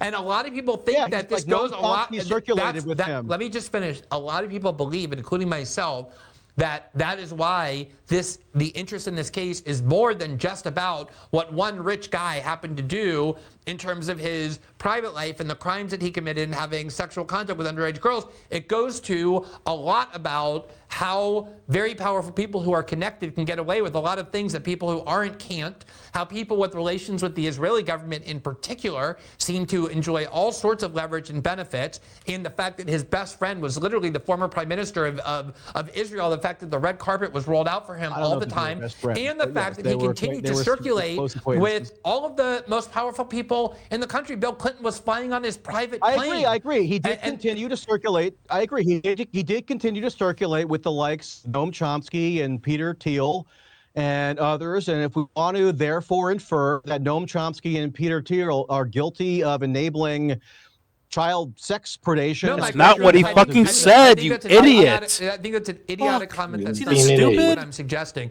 He's not this stupid, he had varying degrees of contact with different people. I think he had dinner once or twice with Noam Chomsky. He funded a lab of Bill Ackman's wife, who happily took his funding. He went on private planes multiple times. I mean, I care about Bill Clinton and Bill Gates, to the point where Bill Gates' wife. Sorry to pause. This is not why I'm here for. I'm sorry. It's not about Noam Chomsky or Peter Thiel, whatever the fuck he's going on. Like, Glenn was being very direct, apparently direct, and like, hey, isn't there something weird going on here, Michael? And he just can't do it. Instead, he leans back into, I guess, internet conspiracy theories. I guess he goes right back into that. It's like, hey, well, yeah, we might as well accuse Bill Clinton of sexual rape now. Like, no, we're not saying that. I think Glenn's asking for, okay, shouldn't we want more information about it, just in case, Michael? I don't know. So his reaction, he's talking over most of what Glenn was saying and interjecting. First, he was cherry picking names. When Glenn was bringing up politician names, he threw in a Whitney Webb, right? And then the Noam Chomsky, and these things, they're cherry picked, right? Like, I mean, for sake of time, because he's got to cram it in. But he's, at the very minimum, you could see that even though Glenn is saying very carefully structured things that are not controversial, Michael Tracey is attacked. He feels attacked by this not controversial statement. It's a very clean thing that Glenn is saying, and Michael Tracey's attacked by that. Glenn has been cleaning it up, not all, but okay. The statements where he's like, okay, Michael, let me say this to you. He cleans it up quite a bit, I think, like narrowing things down, very direct, or very much coming from his own perspective, right? And Michael just can't take, well, what about Daryl Cooper? And it's like, dude, what the fuck are we doing here then? Like, if this is where you're going, what the fuck are we doing here then? Like, honestly. But, I don't know, maybe he's on a conspiracy here. He's here to make sure that Glenn Greenwald and Whitney Webb become besties again or some shit like that. Apparently that's what Michael's here for. I'm sorry, I got nothing. I got no theories for you. Well, I have theories, but I have nothing that we can put dig our feet into the ground with. All right, here we go. This is just fascinating. Here we go. It's National fucking Geographic. Here we go. wife died. to the point where Bill Gates' wife divorced him over how close of a relationship he was maintaining with Jeffrey Epstein. That's never been established. Melinda Gates has never said I divorced Bill Gates because of his relationship with Jeffrey Epstein. Bill Gates has said that was a major factor because it will bolster their narrative. But Glenn, can I just explain to you why it is that I asked the question that I asked at this press conference yesterday, and I've gotten a ton of media. Okay, good. Let's get to that. So you went to the press conference and you asked a question and got expelled. What question did you ask, and why did you think that was so important? Yes. Okay, and it was really important because so Thomas Massie and Ro Khanna, who I mentioned before, are really among two members of Congress who I have any respect for whatsoever. However, they've chosen to align with this extortionist lawyer, Bradley Edwards, who has basically been the key ringleader in fomenting the mass hysteria and moral panic around the Jeffrey Epstein story, because it was Bradley Edwards who is representing this woman, Virginia Roberts Giuffre, in 2014, when Edwards, along with another lawyer, a former federal judge named Paul Cassell, filed a motion on Giuffre's behalf. And at this time, they were filing what was called a motion for joinder, because the idea was they were going to petition the court to allow Giuffre to join pending litigation around the Crime Victims' Rights Act and whether the purported or government-identified victims of Epstein had been properly notified in advance of the federal non-prosecution agreement being brokered in 2007, 2008. Edwards wanted to represent Giuffre to join that lawsuit, right? And in that motion, this is where it is introduced that there are these grandiose claims that are basically the crux of the Epstein mythology, so to say, that is still very widely and popularly believed, probably amongst people who watch this show or listen to dopey podcasts. Not saying that System Update is dopey, but there are other dopey podcasts that basically just take this stuff for granted. So in this motion for joinder, Giuffre specifically accuses Alan Dershowitz and Prince Andrew of committing sexual crimes against her as a minor, and she also gestures towards this broader category of prominent people like foreign princes and prime ministers. And she had a photo of herself with Prince Andrew.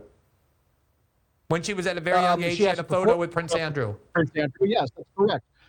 But nothing was ever proven in terms of Prince Andrew. And in terms of Dershowitz, Bradley Edwards, again, the MC essentially of this press conference yesterday in front of the Capitol, he sued Dershowitz on Giuffre's behalf for defamation, because after Giuffre accused Dershowitz of heinous sex crimes against a minor, Dershowitz came out and said, wait a second, this is entirely made up. I've never met this woman. I certainly never had sex with this woman. This is a fabrication. He called for the disbarment of Edwards and Cassell. He actually got the judge to whom that motion for joinder was filed to issue a reprimand of sorts against Edwards for making unsubstantiated allegations or frivolous or egregious allegations in that motion. And Epstein and Dershowitz was nonetheless sued for defamation, and he pursued that litigation very furiously for years. He vowed that he would be vindicated, and he was, because in 2022, he was able to finally extract an admission, a humiliating admission, by Bradley Edwards and also Dave Boies, the high-powered attorney that was likewise representing Virginia Roberts Giuffre at the time and making tons of money doing it, millions of dollars. But Virginia Roberts Giuffre, despite being a chronic fabricator, was a multi-millionaire, lived a life of luxury. Supposedly she's down. I'm sorry I have to pause this, but it's just like, that's not life, Michael. I understand the court system. Maybe an old lady spills coffee on herself and says, yo, McDonald's, your coffee's too hot. I'm suing you for this. Right? Do we all agree that McDonald's coffee is too hot? Do we all do that now? No, it's life, dude. It's real people. It's not all on record, my man. If you think that, like, man, you have a pathological view of the world, actually. You're not actually seeing other people, apparently. What if Michael Tracey's head would blow up if somebody would sue McDonald's now for being too cold, right? Unless it got proved, like, unless the court, the jury's like, all right, you're guilty, too cold of coffee, right? Unless that happened, then he'd be like, all right, maybe their coffee was too cold. And it's $10 million as well. As well. It's like, come on, man, we live in the fucking world, dude. Like, where is this guy from? It's not all strictly, I don't know, analytical of transcripts or something like that. Like, oh, here's the actual, I don't know, conviction. Like, here's the rules of the conviction. Here's what he admitted to. Oh, hold This on. is what reality And is. Like, no. And he picks and chooses on that too, though. Yes. He's ignoring the fact that he was arraigned on this date and then went to Israel and then was convicted. Well, what's the rules after arraignment? You can't leave. So that's a rule. No, he had good lawyers. I'm saying. Right, like that's just order of operations. That's simplistic. But if you ask, like, well, who was his lawyers? And if you hear the word Dershowitz, and then you hear about Dershowitz with the massages, all of a sudden he's like, well, I kept my underwear on. Exactly. It gets weird. 100% defense. As a human being, it gets weird. Like, Michael is saying that OJ is innocent because the gloves didn't fit. You hear that? Like, OJ Simpson is innocent because Michael Tracey saw that. Look at the gloves; they don't fit. He's innocent, bro. Duh. The gloves don't fit. You must acquit. Duh. If Dershowitz dry humped somebody with his underwear on, it wasn't sex. It wasn't sexualized, bro. Because the girl she didn't show her ID, right? Obviously, and Dershowitz never saw the ID, so there you go. Nothing wrong here. Hands up, nothing here. To be fair, I never went through Dershowitz's defense and litigation and lawsuits. I'm not even really worried about the Dershowitz aspect of all this. There's like, fine. I've heard of. I'll say that. But it doesn't discount everything ever Virginia Gouffre said. I'm sorry. I have the idea in my head about like lawyer fees and shit like that, right? You know, versus like maybe someone who doesn't have that. Now maybe Virginia did have that, right? Maybe like what's it called, like pro bono or whatever, right? Maybe she had that, but still, the law firm would be spending money itself, right? In a civil case. She didn't have pro bono. She would have had was it contingency, where they make the money afterwards, a percentage of whatever they win. Okay, fair enough. Maybe once again, even with innocent or guilty, my experience of like looking at like any type of case, someone could be innocent and take a guilty plea. Someone could be guilty and be judged as innocent in any of these cases. So, like, the point is that I think that Glenn was doing was like, hey, okay, here's these circumstances, Michael. What do you think about that? Well, the case ruled that this is the case. It's like, that's not good enough as a human being, right? For me personally, it's not good enough considering the fucking circumstances, right? That's where I'm at. And Michael's not checking the boxes for me, at least, on this topic. I didn't even think of comparing it like this. Remember the Jim Crow era?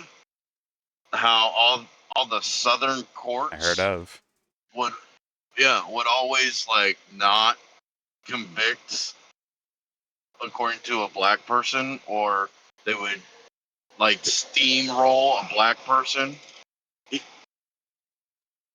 You know, both ways. Yes. Like if you were black, you had no right to court.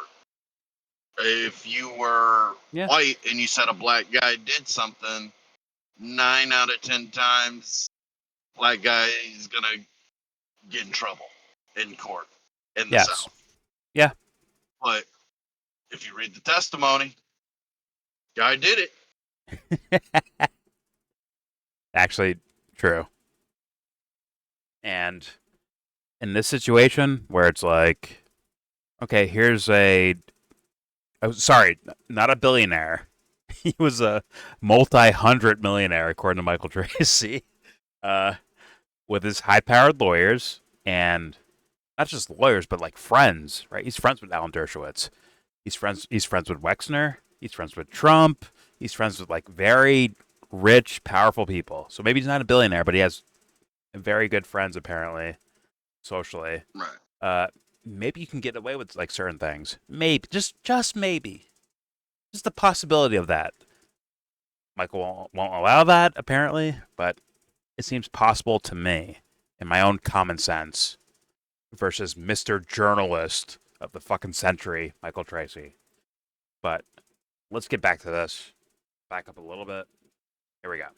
Finally extract an admission, a humiliating admission by Bradley Edwards and also David Boies, the high-powered attorney that was likewise representing Virginia Roberts Giuffre at the time and making tons of money doing it, millions of dollars. But Virginia Roberts Giuffre, despite being a chronic fabricator, was a multi-millionaire, lived a life of luxury. Supposedly she's this downtrodden martyr. Yesterday at the press conference, every other speaker was invoking her as though she was like the Joan of Arc, or she was the saint of our modern saint of our time. She had this unblemished record of credibility. God. She was, I can't imagine. Michael, how is that not biased?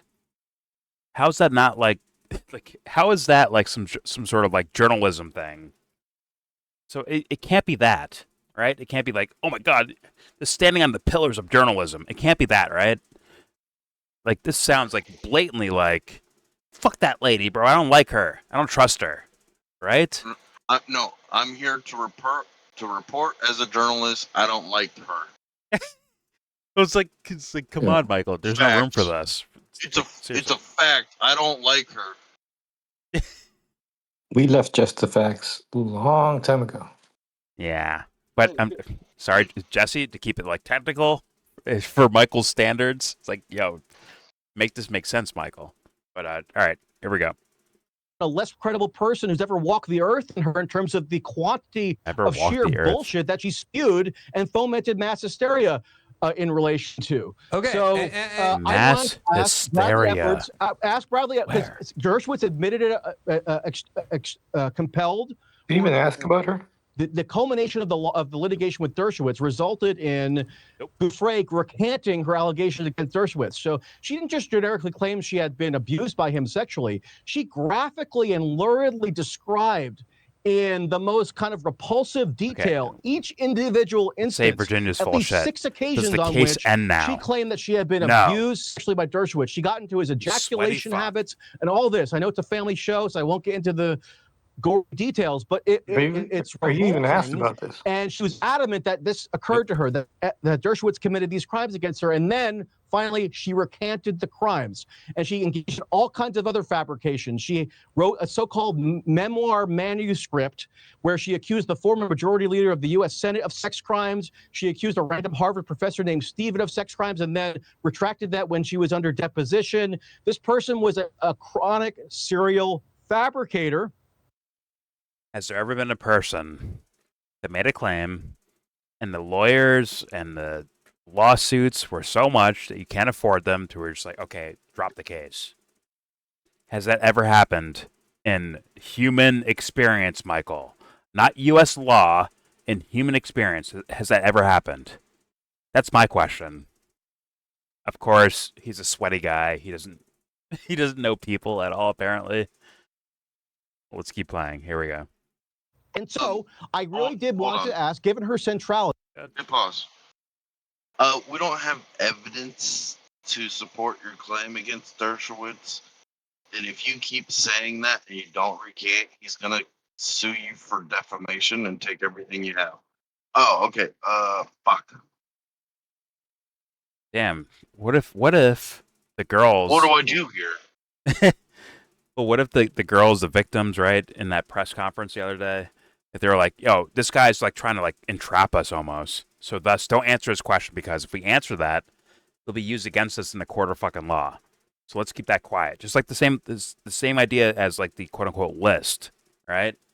Where it's like, if we name these guys, they're going to sue us into oblivion. So thus we will keep our mouth shut, maybe quietly do something, hand it over to Massey or Green or Rokana, and you guys read it where you have like protections, like actual legal protection to say these things out loud. According to what the idea I saw, right? I'm sure They're Michael just has a reading debunking of that. papers. Yes. Congressmen don't get in trouble for just reading papers. Yeah. But, well, once again, I'm an ignoramus, bro. I don't know. I have no idea. But I'm sure Michael has the answers. No, shut up. He's gonna suicide bomb the fucking Congress. They start reading like names out loud, apparently, for the sake of what? Journalism, I guess. What's your reason, Michael? But here we go. She wrote a so-called memoir manuscript where she accused the former majority leader of the U.S. Senate of sex crimes. She accused a random Harvard professor named Stephen of sex crimes. He said Harvard. Retracted that when she was under deposition. This person was a chronic serial fabricator. And so I really did want to ask, given her centrality, given the centrality of the allegedly deceased Virginia Roberts Giuffre, in spawning this whole mythology around the so-called child sex trafficking and blackmail operation, because she introduced the blackmail aspect too in her phony motion for rejoinder that Bradley Edwards filed for her in 2014. I wanted to ask Bradley Edwards to please address, because she was basically running the press conference. Massey and Kana kind of had stepped aside. They let Bradley Edwards, the extortionist lawyer, run things. And so I put a question, I waited my turn. I had been invited to this press conference by Ro Khanna's staff. I waited for them to call upon me, and then I did something terribly shocking and appalling, which is that I asked the only critical question that anybody present would ever dream of asking. You could tell the journalists on hand were very much opposed to me, right? So they were offended that I would go to a press conference and ask a critical question. What these journalists conceive of their role is to serve as the PR vehicle for these purported victims or survivors, most of whom are just full of shit. Most of whom who spoke yesterday were literal adults when they claimed that they were victimized or abused by Epstein and or Maxwell. And, women in their 20s what is the evidence that they're full of shit? Allowed themselves to be conflated with child sex crime victims, because the general public has no ability to distinguish between this stuff, and the media doesn't care to distinguish because... Michael, I didn't care, personally. But yeah, if they're 21 or they're 16, to me, it makes no difference for me. But I guess you're on a crusade to fight Pizzagate believers? I have no idea. Here we go. They'd rather just foment the mass hysteria, and then also just rather take cheap shots against Donald Trump, who again was asked about this yesterday and called it a hoax. Right. So I asked Edwards, and he brushed me off. He refused to answer the question. The women interrupted and said, "Don't answer." The women interrupted and said, "Don't answer him.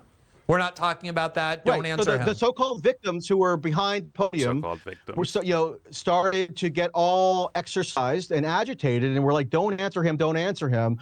One of whom I know, she probably recognized me because I tried to interview her earlier on, Haley Robson, who was a person who admits essentially that she told other teenage girls to lie about their age so they could visit Jeffrey Epstein's house. And she actually even sued Julie K. Brown, the author of the Miami Herald series and the book Perversion of Justice, claiming that Julie K. Brown defamed her. And I talked to her about that, but she didn't seem to care for me. So she was, trying to rile up a furor amongst the so-called survivors. And you could see them like whispering to one another. And then Edwards and then he moves on to point to another journalist to call upon. And then what happens next is that Ro Khanna, who I know on some level, not like we're best friends, but I know him well enough, he wanted to address my question. So he approaches the podium, and I appreciate Ro Khanna, who has said that he opposed my being ejected from this event. He did even in real time attempt to prevent you from being dragged out of there. Not to eject me.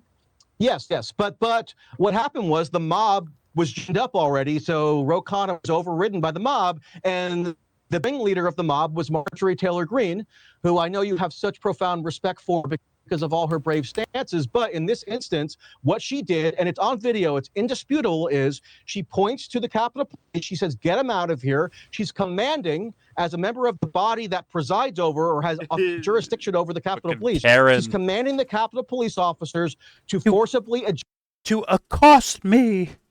He is such a little fucking dweebo, bro. He's such a little dweeb, actually. They accosted me. I made fun of him the other day for saying that. I made fun of him as like he would say that, and then he actually said it in his own actual like post. He's like, I was accosted. I'm like, you're a little bitch, bro. You're a little dweeby little bitch, bro. Like, I feel like I can get further than you, Michael, if I had the access.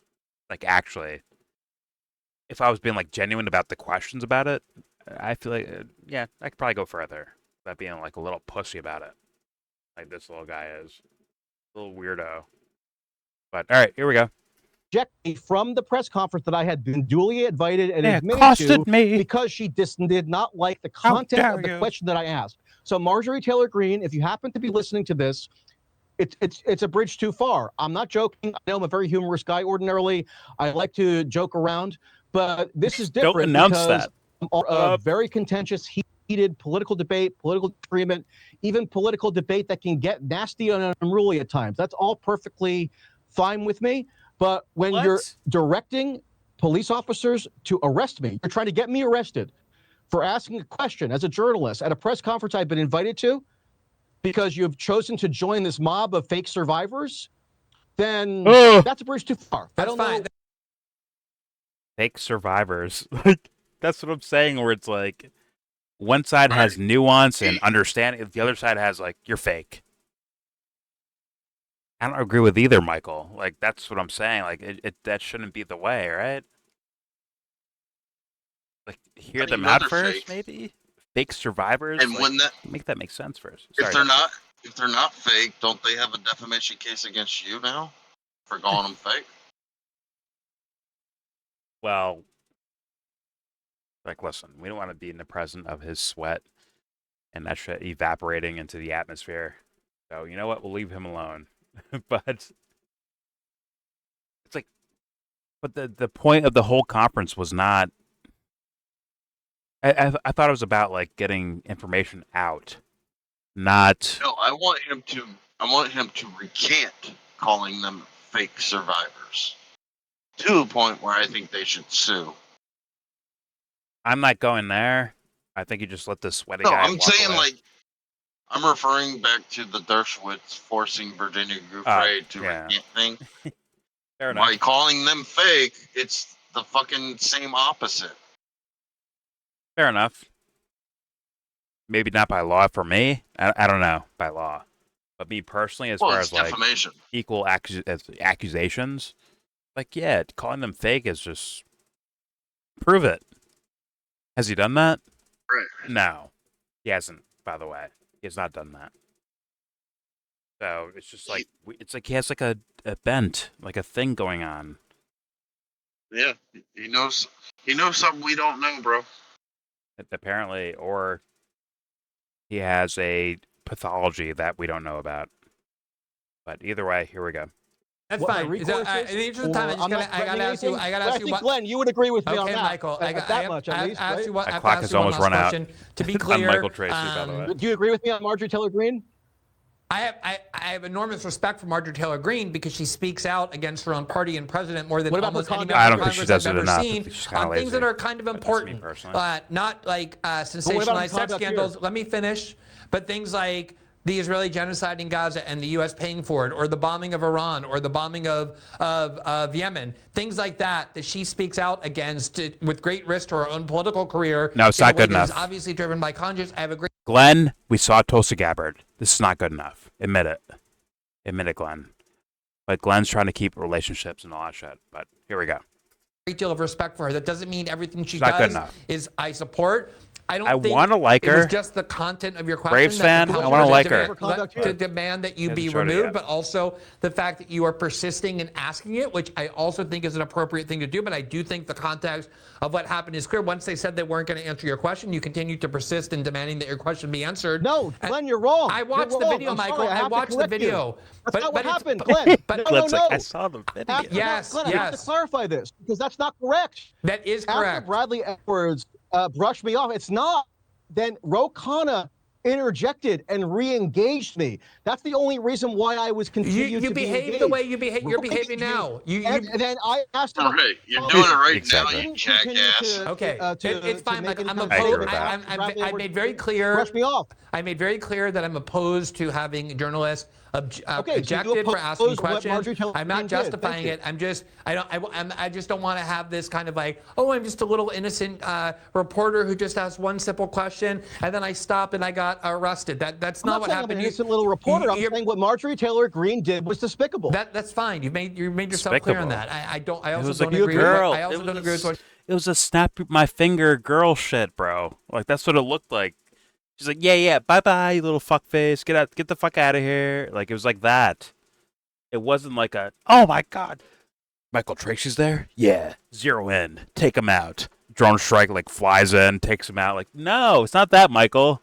You little fucking pussy. He's a little pussy, bro. It's like, dude. Okay, maybe he means well somehow, Michael Tracey, but it's like, don't be a little pussy at the same time, dude. Because you're behaving like a little fucking pussy. I saw the same shit that Glenn saw, where it's like, dude, you're trying to make something out of this, and which is okay. You have questions, that's fine. But like the way you did it, like if you don't expect that to happen to you, you're a fucking idiot. I'm sorry. Not saying it's right. Just saying like that's what happens. They're trying to formulate their point of view, and he's there to mess with it, and then he won't stop. Yeah, but he's saying no, but okay. He asks Edwards first, and then Edwards stops talking. Rokana starts talking to him, and then he's gonna keep asking the same thing like a robot. Is it like the same question the second time? well, he's like trying to, I guess, debunk anything Virginia Roberts has ever said, I guess. And like, meanwhile, she's like, she's dead, right? She's not there. She's dead. Her sibling is there, which is like, she's dead, and you're trying to like go at what her sibling about that, whose sister is dead now. Like, is that where like tone deafness is incredible, and Margie Taylor Greene was just like, okay, get this fucking sweaty loser like get him out of here. Just on some like, you know, like you go girl shit. Like get him out of here, bro. Like what the fuck are you doing? Like get him out of here. Bye, loser. You fucking dweeb. Leave. It was on like that level. It wasn't like a, you know, as intense as Michael's making it seem. I think he's just being a weirdo about it. Honestly, I get the human like response of this group being like, "Shut the fuck up," and then there is the legality of, well, you did violate his free speech by kicking him out of there. Fine.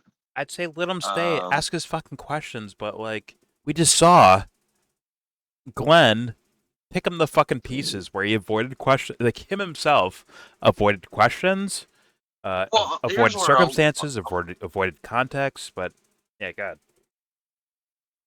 Since Michael Tracey is the best lawyer in the world, I think he should pro se his case and charge all of them for deprivation of rights, referring to his freedom of speech to ask his question,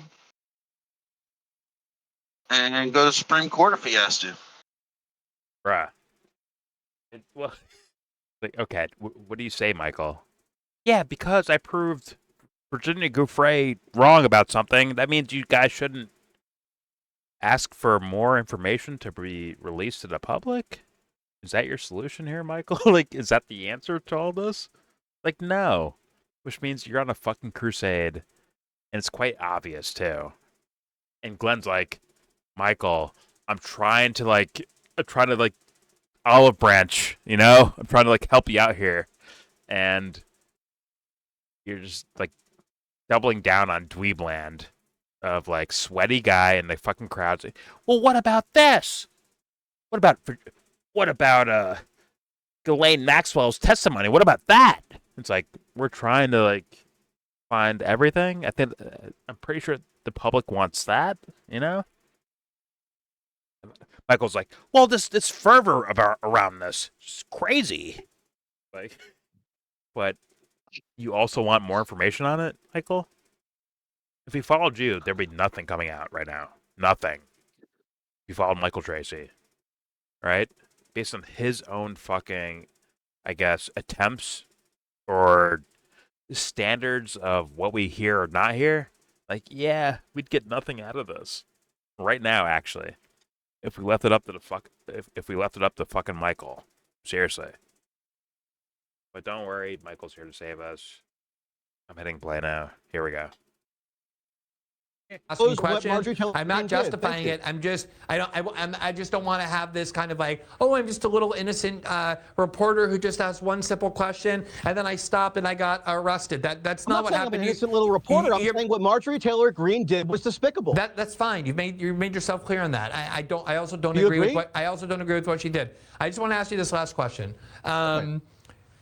Anytime there's a kind They of... They threatened me with arrest, by the way. Okay. They threatened me with arrest at her direction. I got it. And you I was accosted. Anytime there is... little pussy. Man up, you little pussy. It's this Seriously. behavior that is what I'm saying pussy. was behavior you were actually engaging in, not just like the little demure question that you then stopped, and once they said they weren't going to answer... I'm not claiming demure. I was assertive. I wanted the question answered. I know that's appalling conduct I'm just for a saying journalist at a press you're very conference. disruptive. You're You're very not assertive disruptive anywhere, in your conduct, right. which I don't think justifies ordering you removed, but I'm saying that is, in fact, what happened. Not the version of events that you offered. Anyway, the video is out there. People can watch was it. that I asked a question that did not just affirm all their premises. You did this. You don't stop. You can't stop. You can't control yourself. Glenn is fucking I just want to ask you this last question. I'm feeling great. Anytime there's I feel good. Opportunity to feel good, y'all. I'm passionate about what I do. Not out of control. This is actually what I want to ask you about. Is this what is I'm shoulder rolling? You know, I feel good. As concise a manner as possible, which is can we hug afterwards? Anytime there's this kind of gravy train where some extremely wealthy person is not just accused, but by your own admission, has engaged in very serious wrongdoing, namely having sex with or sexual relations with underage girls, for which they were actually convicted. And then there's an opportunity to sue that person. There's always going to be lawyers who are unscrupulous, who want to jump on this gravy train. There's always going to be women who are willing to fabricate accusations to get part of this money. A lot of these quote-unquote survivors, including ones with very dubious stories that you've done a very good job in publicizing, have become extremely wealthy as a result of many of these fabrications. They kind of were dressed in a way that made it almost look like they were the cast of like Real Housewives of Epstein Island. I mean, all decked out in Gucci and Yves Saint Laurent because of the money that they've made. So I don't think there's any question that, as is true in most of these cases, some of the quote-unquote victims are lying for profit. Their lawyers are also lying for profit. They get a big chunk of whatever they recover. And there were a lot of payouts. The question that I think a lot of people have, that I definitely have, is given that we know for sure that Epstein was guilty of some of these crimes, that he was guilty of having sexual contact that is criminal with minors, that he was extremely well connected, that he got a deal that you cannot deny is a pretty good deal given what those charges are. Even if you want to claim it's within the realm of normality, which I don't think it is, but even if you want to claim that, he got a pretty good deal. He continued to circulate, not just in decent society, but at the highest levels of global power. That is the reason why people have so much interest in this case. So even if it's true, which I think you've done a very good job of demonstrating, that some of these women, including some of the ones most centrally featured, are either wildly exaggerating their claims or outright lying, why is that so significant given that his criminal behavior is not in doubt? Well, because the criminal behavior that was established by virtue of his guilty plea in Florida in 2008 that related to the Palm Beach phase of the saga, where there were teenage girls, whether just above or just below the age of consent, who were constantly being ferried to his house to provide such degrees of sexual Visualization. He's smiling right now. Entirely different than the mythology that later got inaugurated by the claims of this Virginia Roberts Gouffre character, whom Bradley Edwards represented for many years. She's the one who introduced the notion that there was this sprawling child trafficking operation that Epstein orchestrated and enforced by blackmail to ensnare prominent individuals. It was employed so he could then blackmail them and I don't know, paid by intelligence agencies or something like that. That all stemmed from or sprung from the claims of one particular accuser, Virginia Roberts Gouffre, whom Bradley Edwards represented, and then refused to answer my questions to simply address why it is that he would contend, or these other so-called survivors who were paying homage to this deceased martyr and truth teller, is that anyone in the general public should believe person had any credibility. I'm telling you, this person is going to be beatified like a saint in the Catholic Church if there's not any rational scrutiny applied. So that's why it matters. It's not to absolve Epstein of the conduct that he committed in relation to the Palm Beach case. I disagree that it's just so obviously straightforwardly and lenient of a deal that he got. There were massive evidentiary problems. There were questions as to whether Epstein could even be convicted at trial if it went to trial, given the evidentiary problems. There were victims, quote unquote, who the government had identified as victims, sent a notice to. So it wasn't had been identified as victims who denied they were victims, who wanted to exonerate Epstein, who wanted not to prosecute Epstein, but to prosecute He's saying they were not other being girls. And so the very high-powered defense counsel that he was able to employ, given his vast resources, would have had a plausible opportunity to girls were turning on each other, witnesses, and examine the government's evidence and potentially even get him acquitted at trial. That's what Alex Acosta and his colleagues feared, which is why they wanted to compel him to agree to a plea deal or a non-prosecution agreement, rather than risking going to trial, potentially losing the case entirely, and Epstein would face no punishment at all. Instead, he was forced to register for life as a sex offender, which is a giant, onerous burden for anybody who has to do that. Oh yeah, it really had a very detrimental impact on his life. I can't. Glenn is so sarcastic, asshole shit about that. Like, wow, his whole life is just ruined. Michael. Well, he's a fucking weirdo about this. Am I tripping? Good. For an average person that files sex offender shit. Oh yeah, that's a big deal. That's a big deal, right? You basically, so this recently happened in Florida, for example. They can't live anywhere.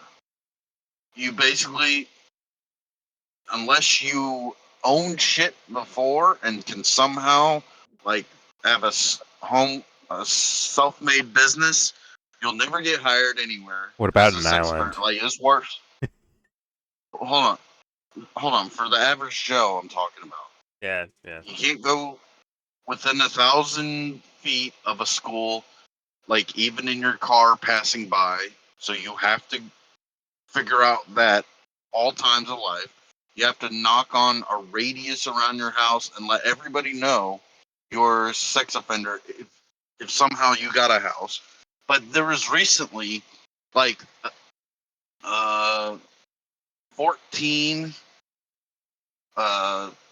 sexual registered sex offenders that got like 3 or 4 trailers and just tried to like have a place to live. Yeah. Because they're like, we can't get a place anywhere. They had 3 or 4 trailers. So the police come and like, well, another thing you can't do is communicate with other sex offenders. So they all got arrested for being in close contact with other convicted sex offenders. Like, okay. Like,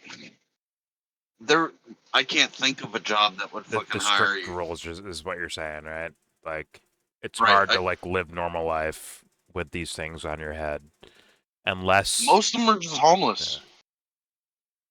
Most of them are just homeless, and they're at the soup kitchens. And I know a handful of them at the soup kitchens I knew of, because that was the only place they could be. But clearly, like, for Jeffrey, that was not the circumstances for him.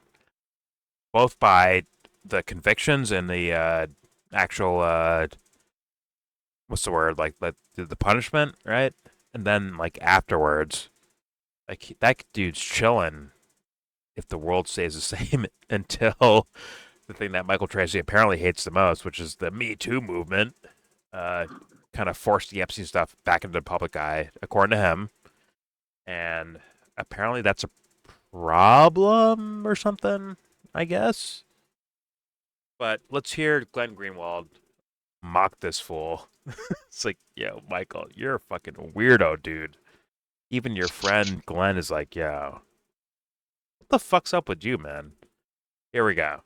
First, to register for life as a sex offender, which is a giant, onerous burden for anybody who has to do that. Oh yeah, it really had a very detrimental impact on his life. I can't imagine any worse punishment. Well, it kind of did. I mean, it kind of did. Well, how? In any event, explain how. Because if you have to register as a sex offender, Glenn, and like Epstein, you have properties in multiple states or jurisdictions, you then have to communicate in very intricate fashion as to reporting your movements or determining whether or not certain movements must be reported. So, for example, he had a... Wow, Michael. Holy shit.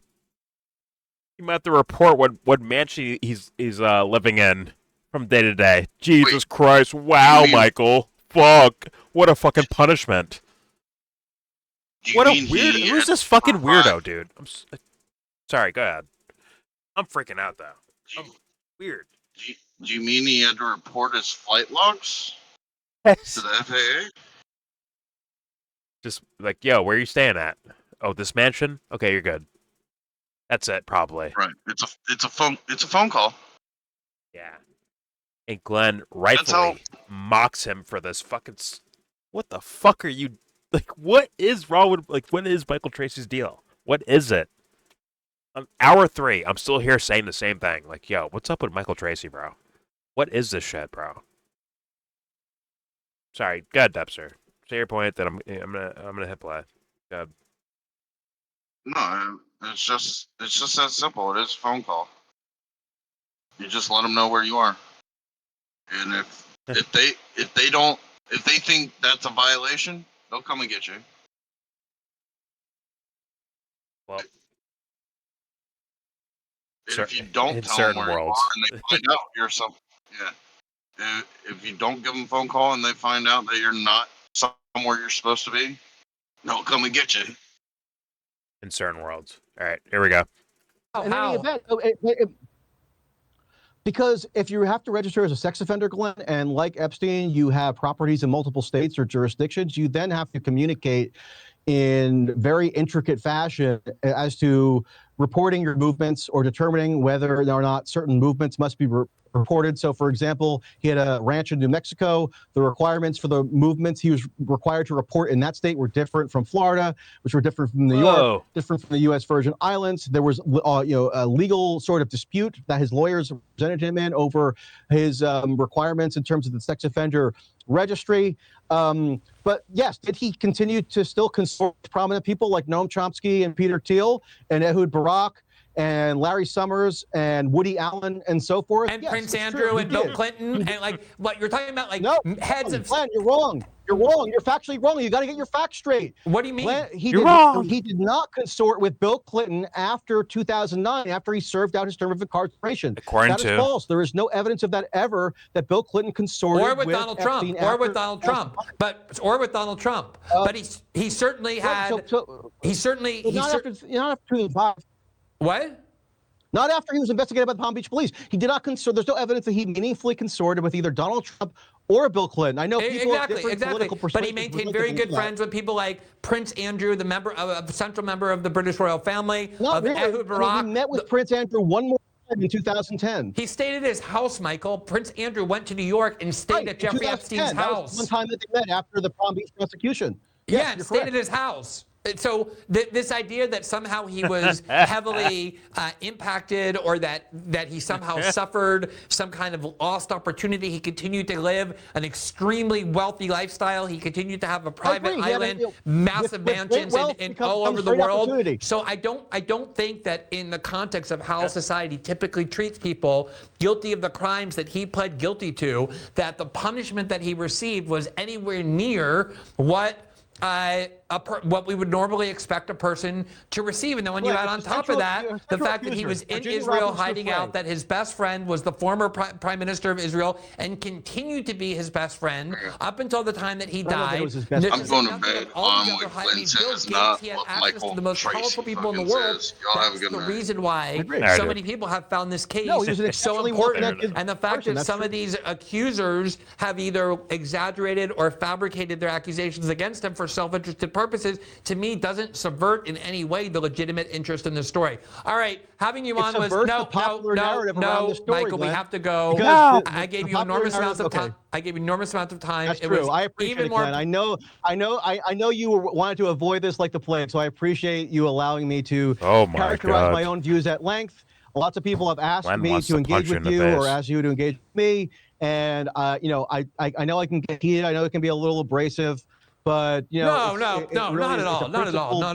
No, your arguments are nothing, Michael. It's just you argue so hard for, in my opinion, like dog shit reasoning for how you reach maybe not even like conclusions, like stated conclusions. It's more so how do I explain this? It's more of I guess, is it devil's advocate, I guess, of how he argues with all of this. But meanwhile, like throwing like common sense to the fucking wind. Honestly, that's my main problem with Michael Tracey. Like, yeah, where are you at with this? But like mentally, seriously, is it a crusade for journalism? But then why are you like actually sound like an actual defendant, as Glenn called you? But all right, here we go. Here's the conclusion to Michael Tracey, Glenn Greenwald. You're the model of professionalism and eloquence and civility, and that's why everyone finds it such a pleasure to interact with you, including myself. So I want to thank you. Yo, Glenn is doing straight fucking sarcasm, bro. This is straight up sarcasm. Oh no, you're the pinnacle of interesting conversation, and you're so cordial, and you make sense, and you speak English, and you're not sweating at all, and God, you're a joy to be around. Here we go. I gave you enormous amounts of time. That's true. I appreciate it, Glenn. I know you wanted to avoid this like the plague, so I appreciate you allowing me to characterize my own views at length. Lots of people have asked me to engage with you or asked you to engage with me, and I know I can get heated. I know it can be a little abrasive. But not at all. You're the model of professionalism and eloquence and civility, and that's why everyone finds it such a pleasure to interact with you, including myself. So I want to thank you very much for the time. I know you were much in demand today, very much in the news. So thank you, Michael. I'm just singing you a song. Have a nice evening. Bye bye. Yeah. Get right. rid of him. Okay, so at least Tracey picked up on, like, oh, he's being sarcastic. He's shitting on me right now. But, all right. This is a long video, 3 hours long. There it is. Please subscribe if you feel like. Comment whether you agree or disagree. Yeah,